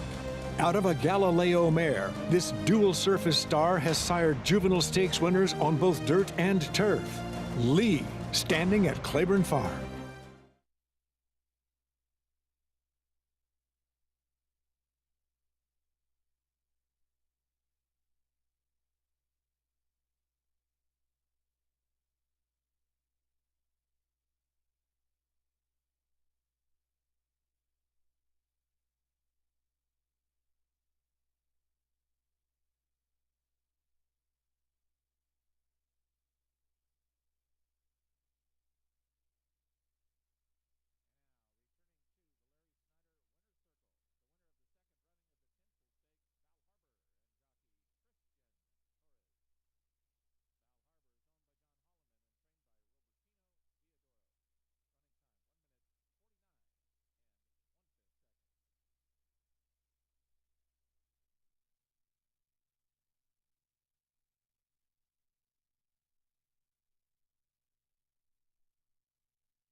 Welcome back to America's Day at the Races, brought to you by America's Best Racing. Check out americasbestracing.net today.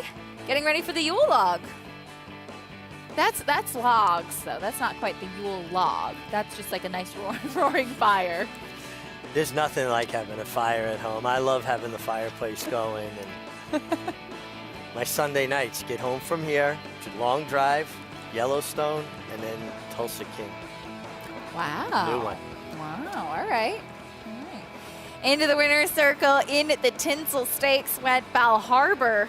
Robertino Diodoro picks up another one with Christian Torres in the saddle, and this horse was very game.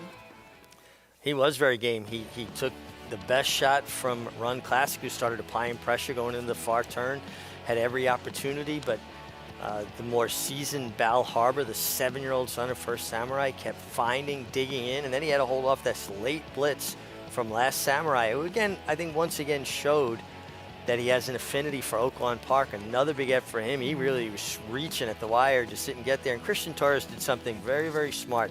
He subtly drifted out to impede the forward progress of Last Samurai within the boundaries of the rules. That's race riding, when you do it subtly and go out to meet the challenge. And Bal Harbour gets it done at 13.60. Good call, Paula Duca. A nice price in the Tinsel Stakes for sure.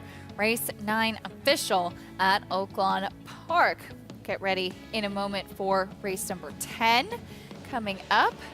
Bal Harbour, as momentarily we'll get a chance to recap what happened there as far as getting a chance to hear from the connections. Bal Harbour, a horse that we knew quite well in the New York circuit as well, a horse that kind of started out with Todd Pletcher and seemed to have a lot of talent. Now getting back to the stakes winning circle nightcap coming up at Oaklawn Park. It is for the Arkansas Reds. Allowance for the Phillies and Mares sprinting on the main track. We got a nice big field of 12, so a nice easy way to wrap things up, Richie. Well, one thing about Oaklawn Park, you can root out some value because in these big fields, some horses are going to slide through the cracks, and you're going to get paid if you can pick the right one.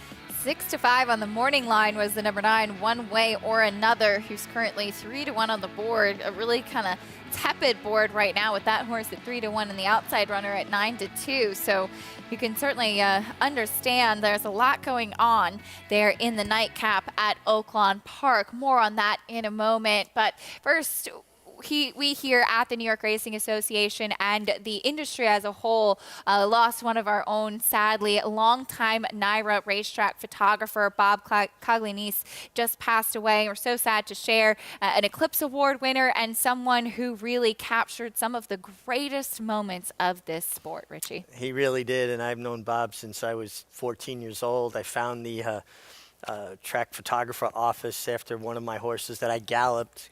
Crimson Commander won at Belmont, and I went downstairs and got a win picture from him. We started a relationship that carried on, obviously, through my riding career. Tremendous photographer, tremendous guy, and just an absolute fixture on the New York Racing Association circuit. And then going on down to Gulfstream and handling things down there. And there he is with his son, Adam, who has carried on the family tradition and does a fantastic job. And there he is with his grandson. Just... you know, he had lived a wonderful, beautiful life, but it's always hard to lose people that we care so much about. And our hearts and prayers, condolences go out to the Coglianese family and everybody that knew Bob. Absolutely. As you saw some of the most iconic photos that he has taken over the years, the Coglianese family has asked in lieu of flowers to make a donation to one of their organizations that they supported that really serve the members of the backstretch community, the Belmont Child Care Association, the Backstretch Employee Service Team, or the New York Racetrack Chaplaincy.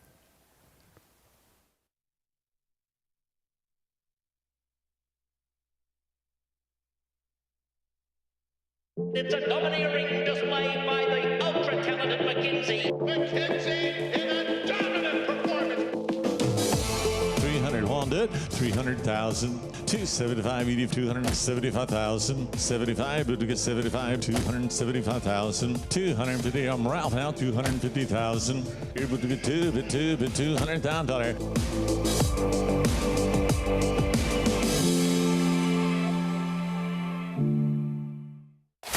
Who you betting on? How about an app created specifically for horse racing? NYRA Bets. We specialize in thundering hooves, fist pumping, and boosting your bankroll with robust weekly promotions. And offer betting tips from actual horse racing experts. Bet all day and night, nationwide. Get the action and thrill of horse racing with NYRA Bets.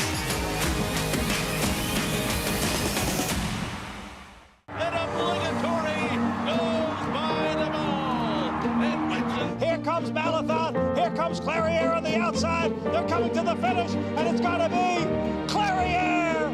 Nest, much the best. She won by better than 10 lengths.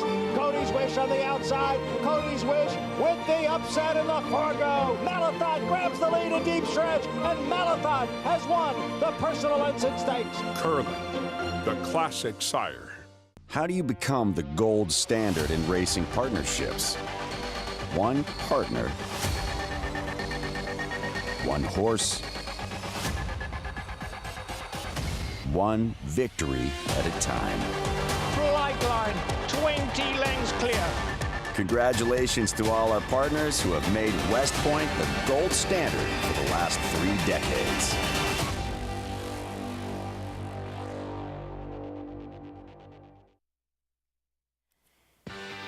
Welcome back to America's Day at the Races, brought to you by NYRA Bets. You can bet any track, anywhere, anytime. Get started at NYRABets.com. Now that is a Christmas tree, the Christmas tree in Rockefeller Center. It looks great, doesn't it? Yeah. We used to go to Caesar Kimmel's Christmas parties. He was right there in Rockefeller Center, and it literally where the tree, the star for the tree was, his office overlooked it. Oh, wow, so cool. And he had the greatest Christmas parties there. Was there a Yule log there?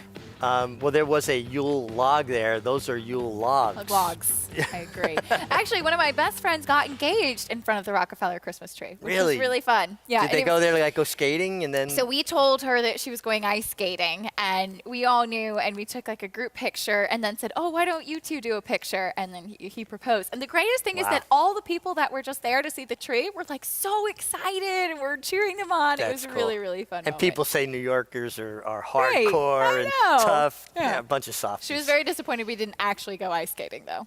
Yeah. Wow. I know. right? Marriage, skating. It was a wonderful moment. We have some more Game of Silks to talk about here.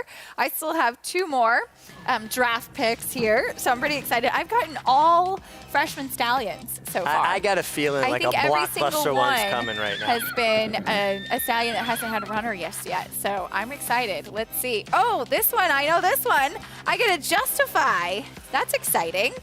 He's been terrific at stud so far. This colt was a $575,000 Keeneland September yearling purchase, so that's exciting. Of course, Justify, Triple Crown winner.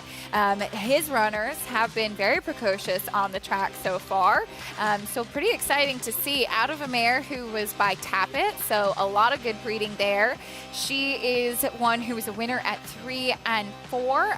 There was another horse in the family, Sunset Star, who was a winner at 3, so not too much as far as the production is concerned so far, but a horse with a nice purchase price and plenty of pedigree to be a good one. And there he is. He's a good looking. Justify really stamps his horses a lot. He really does. Look at the strong hind end on this horse. Yeah. And this is a really nice looking colt, and justifying the $575,000 purchase. Now, Very exciting. One thing that we should talk to people about, Acacia, is when you look at pedigree pages and you'll hear people say, well, this mare was stakes place, she got black type. When you see a pedigree page, and I want you guys to get a close-up of this if you can, when we come back on camera, there's a lot of bold type here. It's actually black type. Black type. So the more of this you see on a page, that bold black type in here, you see? More of that you see, the stronger the pedigree. So when we talk about black type, this is what you want to see on a pedigree page. It talks about how successful the families have been, the generations of horses that this horse descends from have been. When you see a page that's essentially white without that bold face black type, a blank that's less of a blank page, less of a pedigree that's desirable, although some horses create their own pedigree. Absolutely. So that's pretty exciting. A high-priced yearling by Justify, and one more to go. 575. I told you you had some good ones coming. You said you could feel it. You said you could feel it. We've got one more. Door number 7 coming up here. One more to go. A bay or brown colt. There he is. Looking excited. Get a look to see the pedigree by Unbridled Express. All right, this is an Indiana bred. I cannot say I am as familiar with this pedigree as I was as the last one. This was a horse that RNA'd, meaning reserve not attained. So when you have horses go to the sale, they'll be set for a particular reserve, which is what the owner or breeder and the consignor feels that that horse would be worth, and it's decided upon in conjunction with the sales company. So it's a reserve, a level that the bidding needs to get to for the horse to sell. So when a horse RNAs a reserve not attained, meaning that they didn't get to that price tag. So this one was an RNA, but you know what? I am still optimistic. Well, also, there's a portion of the year we cover Horseshoe Indy. This is an Indiana bred. We see Acacia's horse out of Aunt Sherry. Do you have an Aunt Sherry? No, my mother's name is Sherry. Oh, there you go. There's the connection. There it is. There it is. There it is. This one's going to be the lucky one. I can feel it. All right. Well, that was exciting. Very fun. As you can go to silks.io for more information, and we'll get a chance to follow along with these horses throughout the rest of this upcoming year. The website has so much great information. Get a chance to learn a little bit more about the program and participate alongside with us. Well, I'm sorry that you got all 7 years in one day, because now you don't really have anything. It's like opening all your presents on Christmas Eve. I know. But, you know, I am the type of person that, like, when I go to watch a movie, I want to know what happens by the end.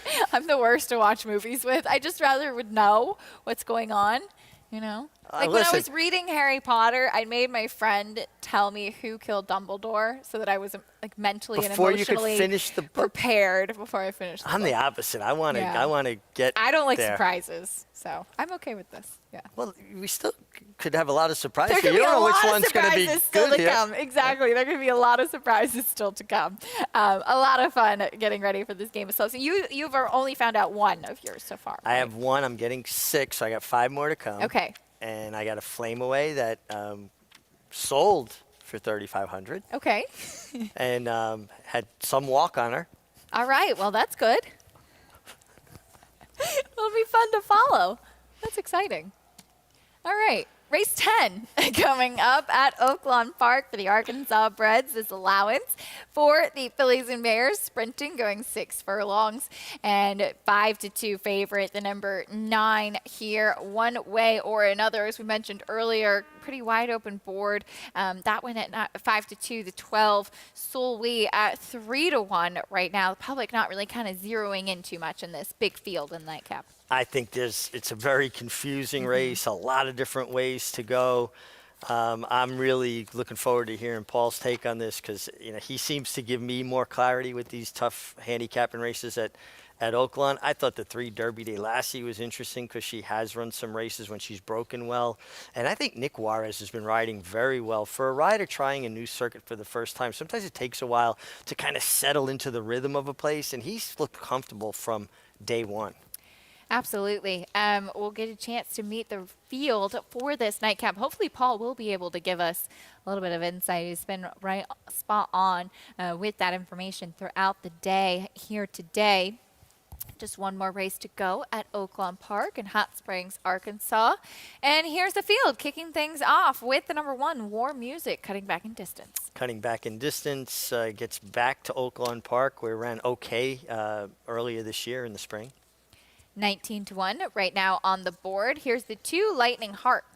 Yeah, a horse that just took a while to kind of find a rhythm and really found best stride most recently. Last couple of starts showing improved speed.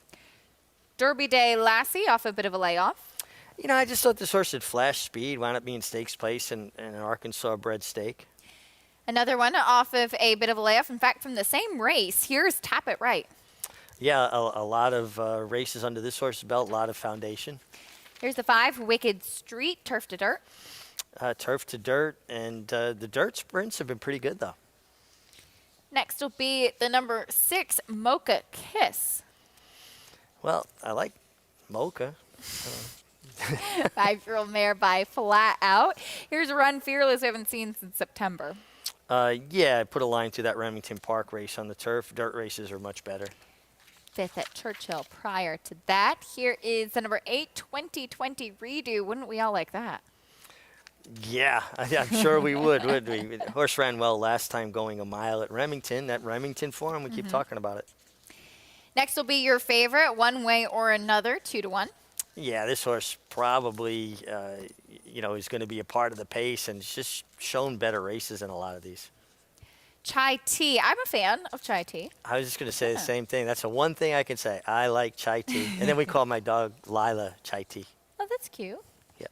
13-1. Here's number 11, Choctaw Charlie. Finally put it together in the spring when he broke his maiden for 20 in his 13th career start and came back and won again. And then a good effort second, put on the bench, returns here. Kind of figured the game out last year. And the other Ron Marquette, here's the number 12, Solway. Oh, Ron Marquette off to a white hart start. Using Rafael Bejarano, obvious a player.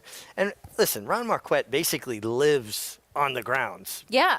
So he's got his eye on his horses 24/7. Might be able to see his house from one of these angles. Exactly. We did that feature on him. Nightcap coming up. Paul LaDuca. Paulie, help us out here with this final race of the day at Oaklawn. This is a difficult one. Arkansas breds here, Phillies. This is a really tough race to navigate through.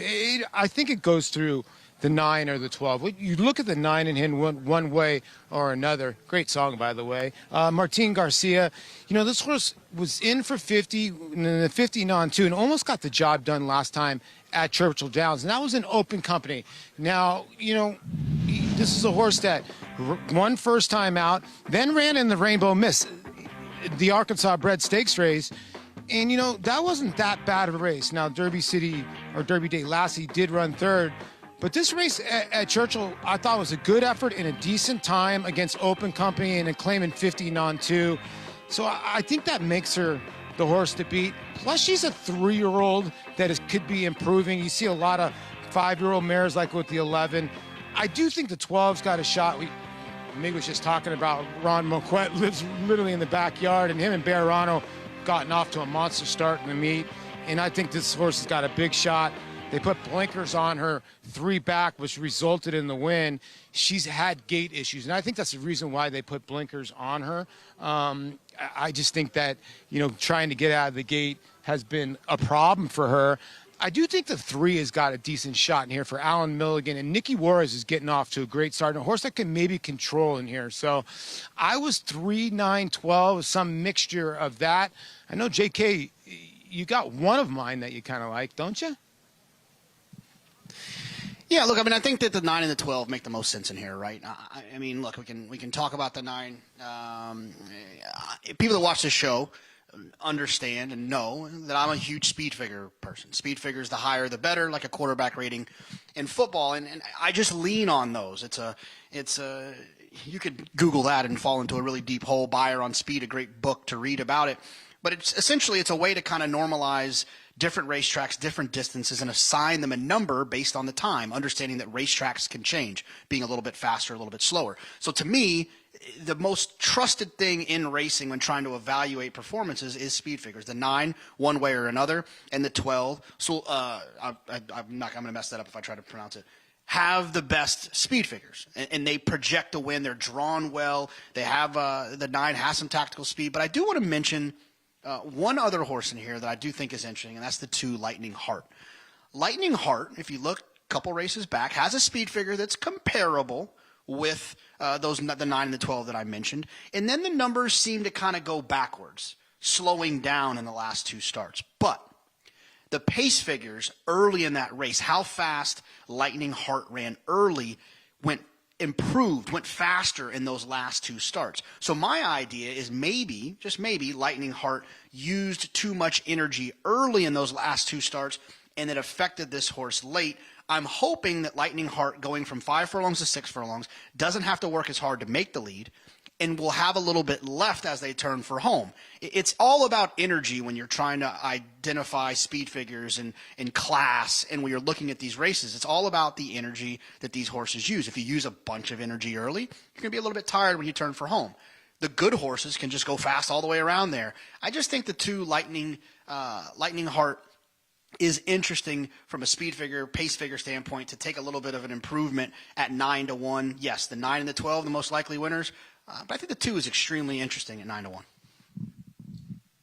And a nice price. Jonathan, thank you. Coming in off of some good races, disappointed last time out, but had some strong efforts prior to that, and does seem to hold a key as far as how the pace is concerned. And this definitely is a tricky race here. Richie, your favorite 2 to 1, one way or another? Yeah, it makes a lot of sense, and you understand, why. I'm interested in the 3 Derby Day Lassie. I just think she flashed enough ability, took a lot of money in her first 2 starts. I love that her 4 works leading into this off the layoff. 5 furlongs in a minute, 5 furlongs in a minute, 5 furlongs in a minute and 2/5, and then a 101 out of the gate. When a horse goes 5 furlongs in a minute, essentially they're going every 1/8 of a mile, theoretically, in 12 seconds. When a horse can string together consecutive 1/8 of a mile, furlongs, 220 yards, in 12 seconds, that speaks to a readiness to me, a fitness. And I like her work pattern. I'm going to land there, but nothing would surprise me in these races. And we've seen some, big prices get home in these races.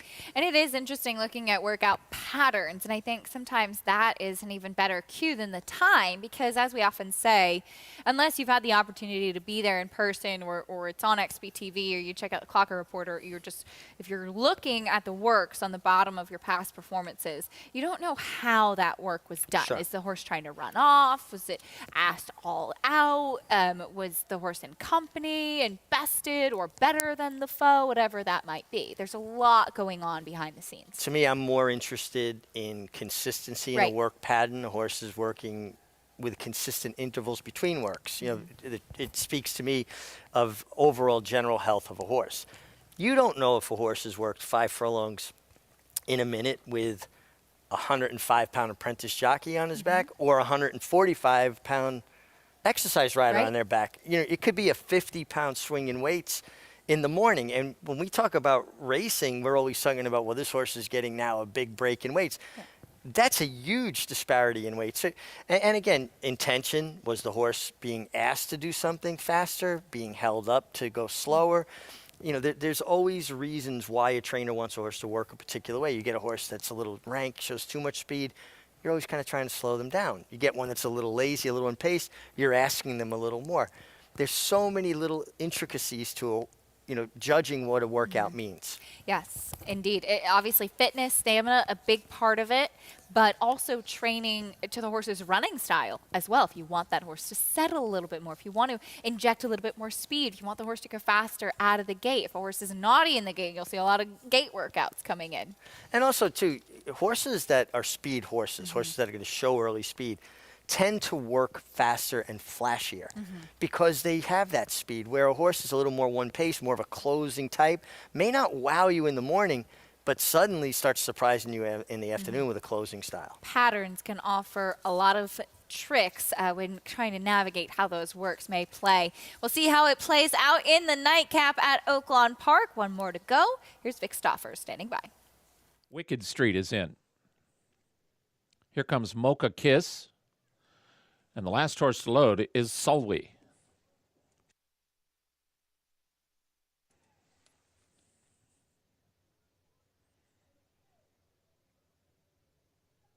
They're at the post. They're off. Choctaw Charlie and Derby Day Lassie with Lightning Heart. Then One Way or Another, followed by Wicked Street. Run Fearless between horses, Mocha Kiss. Sulwy is next, then Tap It Right, and Chai Tea, and the trailer is 2020 Redo. Very fast up the backstretch with Lightning Heart just in front of Derby Day Lassie. Lightning Heart a half length. Derby Day Lassie is second, 2.5 lengths to One Way or Another, and just inside of her Wicked Street. Another 2 back to the gray, Tap It Right. Outside of her is Mocha Kiss. Choctaw Charlie has 7 to make up. She's a length in front of Sulwy. Chai Tea has 9 lengths to close. She's 2 in front of Run Fearless. And 2020 Redo is the trailer, and the leader is Lightning Heart. Lightning Heart now a full length in front, but One Way or Another is on the move. And here she comes up into second after the front-running Lightning Heart. 2.5 back to Tap It Right. Sulwy has got a chance. 3 from the front. New leader, One Way or Another. One Way or Another is now 2 lengths in front. Choctaw Charlie splits horses. Down at the rail goes Run Fearless and Chai Tea, but it's One Way or Another. Sulwy now clearly second. One Way or Another. Sulwy closing. One Way or Another. Sulwy a final surge. One Way or Another. Sulwy! Boy, this is close, but I think Sulwy got her. I think she nipped her right on the wire. Very close with One Way or Another. Chai Tea third. A close photo finish in the nightcap. 2 logical horses. You had One Way or Another who took over the lead and then started getting a little bit short late, Richie, and flying came the number 12, Sulwy. Down the middle of the racetrack, this got desperately close. And, the 2 logical horses, but who got on the wire? Obviously, Vic Stauffer has a better idea of the angles at this track than I do. Seemed pretty confident right away. Yeah. And going with the best momentum was the 12 on the outside. Yeah, and it looked like from the slow motion shot there that she did get her nose on the wire. Again, it's a little bit of a different angle, so I'm not going to try to call it, but he seemed pretty confident about it, and 2 logical horses hit the wire together. Heartbreaking defeat, if it was so, for the number 9, One Way or Another, who hit the front and looked home. She was cruising under good speed. Tough to see with the shadow there, but looked also from that angle like the 12 might have gotten her. One Way or Another, who was in the catbird seat, took over. And it's tough when you make that first move because then you have to sustain it, Richie. Well, yeah, and all the horses that were up a part of the pace really kind of fell apart. And she made that first run, put them away, and now all of a sudden you're alone and your horse is getting a little bit tired and they don't have a lot of motivation. They're a herd animal, and suddenly, hey, wait, where's my friends? And I'm getting tired at the same time. And then the 12 comes with the last run, and again, very hot connections. Ron Marquette doing a tremendous job. His horse is really ready, came out firing, and then Rafael Bejarano continuing to ride well at this Oaklawn Park stand. And the number 12, Sol Wee, listed as your winner. There is an inquiry sign posted. I'm not sure entirely what it was about. Seeing an inquiry, so that means the steward's taking a look at this nightcap. Unofficial order of finish 12, 9, 10, 4. We'll keep you posted on what's going on over at Oaklawn Park. When we come back, we will recap the stakes action today from the Big A. We saw a lot of great performances in New York Breds, New York Stallion Series runners in the spotlight this afternoon. A recap when we come back on America's Day at the Races.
We're back on America's Day at the Races, brought to you as always by Claiborne Farm. 100 years of doing the usual unusually well. As earlier today, when the sun was still shining at the Big A, we saw some terrific stakes action this afternoon, Richie, and it's always fun to see the New York Breds, and we had the New York Stallion Series in the spotlight today as well in the New York Stallion Series 5th Avenue division for the 2-year-old fillies by New York Stallions. We saw Le Bon Temps, who is a horse that had been in very good form, probably wants a little bit longer than this. She ran a terrific race under Jose Lezcano.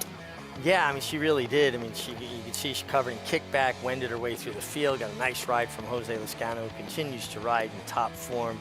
And she's just very talented. I don't think she really relished turning back in 8th of a mile. I think she's a filly who's going to appreciate going further. And how about the daughter of Reedsdale getting second there? Midtown Lights, Reedsdale royally bred horse out of that mare Harpia. In the boys division, the New York Stallion Series Great White Way, it was General Banker at an upset 10-1, breaking his maiden in style. And Richie, not only did he break his maiden here, he did it impressively, besting the rest of his field. Yeah, with a $500,000 purse, and he certainly, Central Banker has kind of taken passed the torch from like Freud and Talc and all the top New York bred stallions. Terrific stallion. Well, that'll do it for us today on America's Day at the Races. Richie, always fun sharing the desk with you. Thanks so much for joining us. Some great stakes action. You saw Pretty Birdie getting back on track in the Poinsettia, Bal Harbour, the 7-year-old battling it out in the Tinsel, Le Bon Temps, General Banker in the New York Stallion Series races. Thank you so much for joining us on America's Day at the Races. The show is back tomorrow on Sunday starting at 2:30 p.m.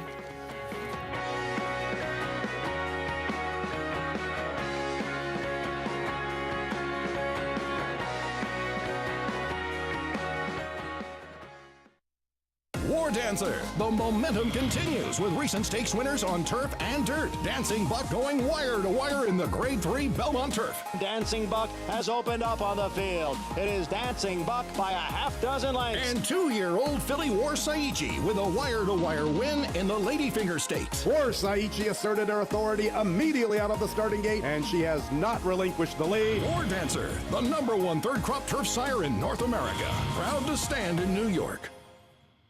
RaceLens is the most in-depth product in horse racing with unique features found nowhere else. True odds, predictive analysis, and pace projection. RaceLens. It will change the way you follow horse racing and take your game to the next level.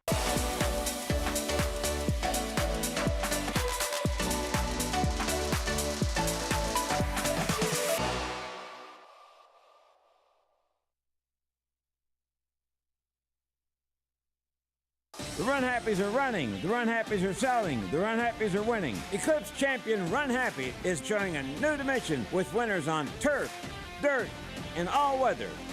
A record-breaking sprint champion, Run Happy is also showing winners at all distances, from 7 furlongs to 1.25 miles. A sire whose runners can carry his speed over all distances and all surfaces. Run Happy, price for value, and standing strong at Claiborne Farm. Racetrack Television Network brings you every race, from every track, on every screen, every day. With monthly packages starting as low as $5, RTN gives you great value and access to more live HD streaming and race replays than anyone. Visit RTN.tv today to sign up and watch on almost any device, including Roku and Amazon Fire. RTN has packages that start at $5 per month.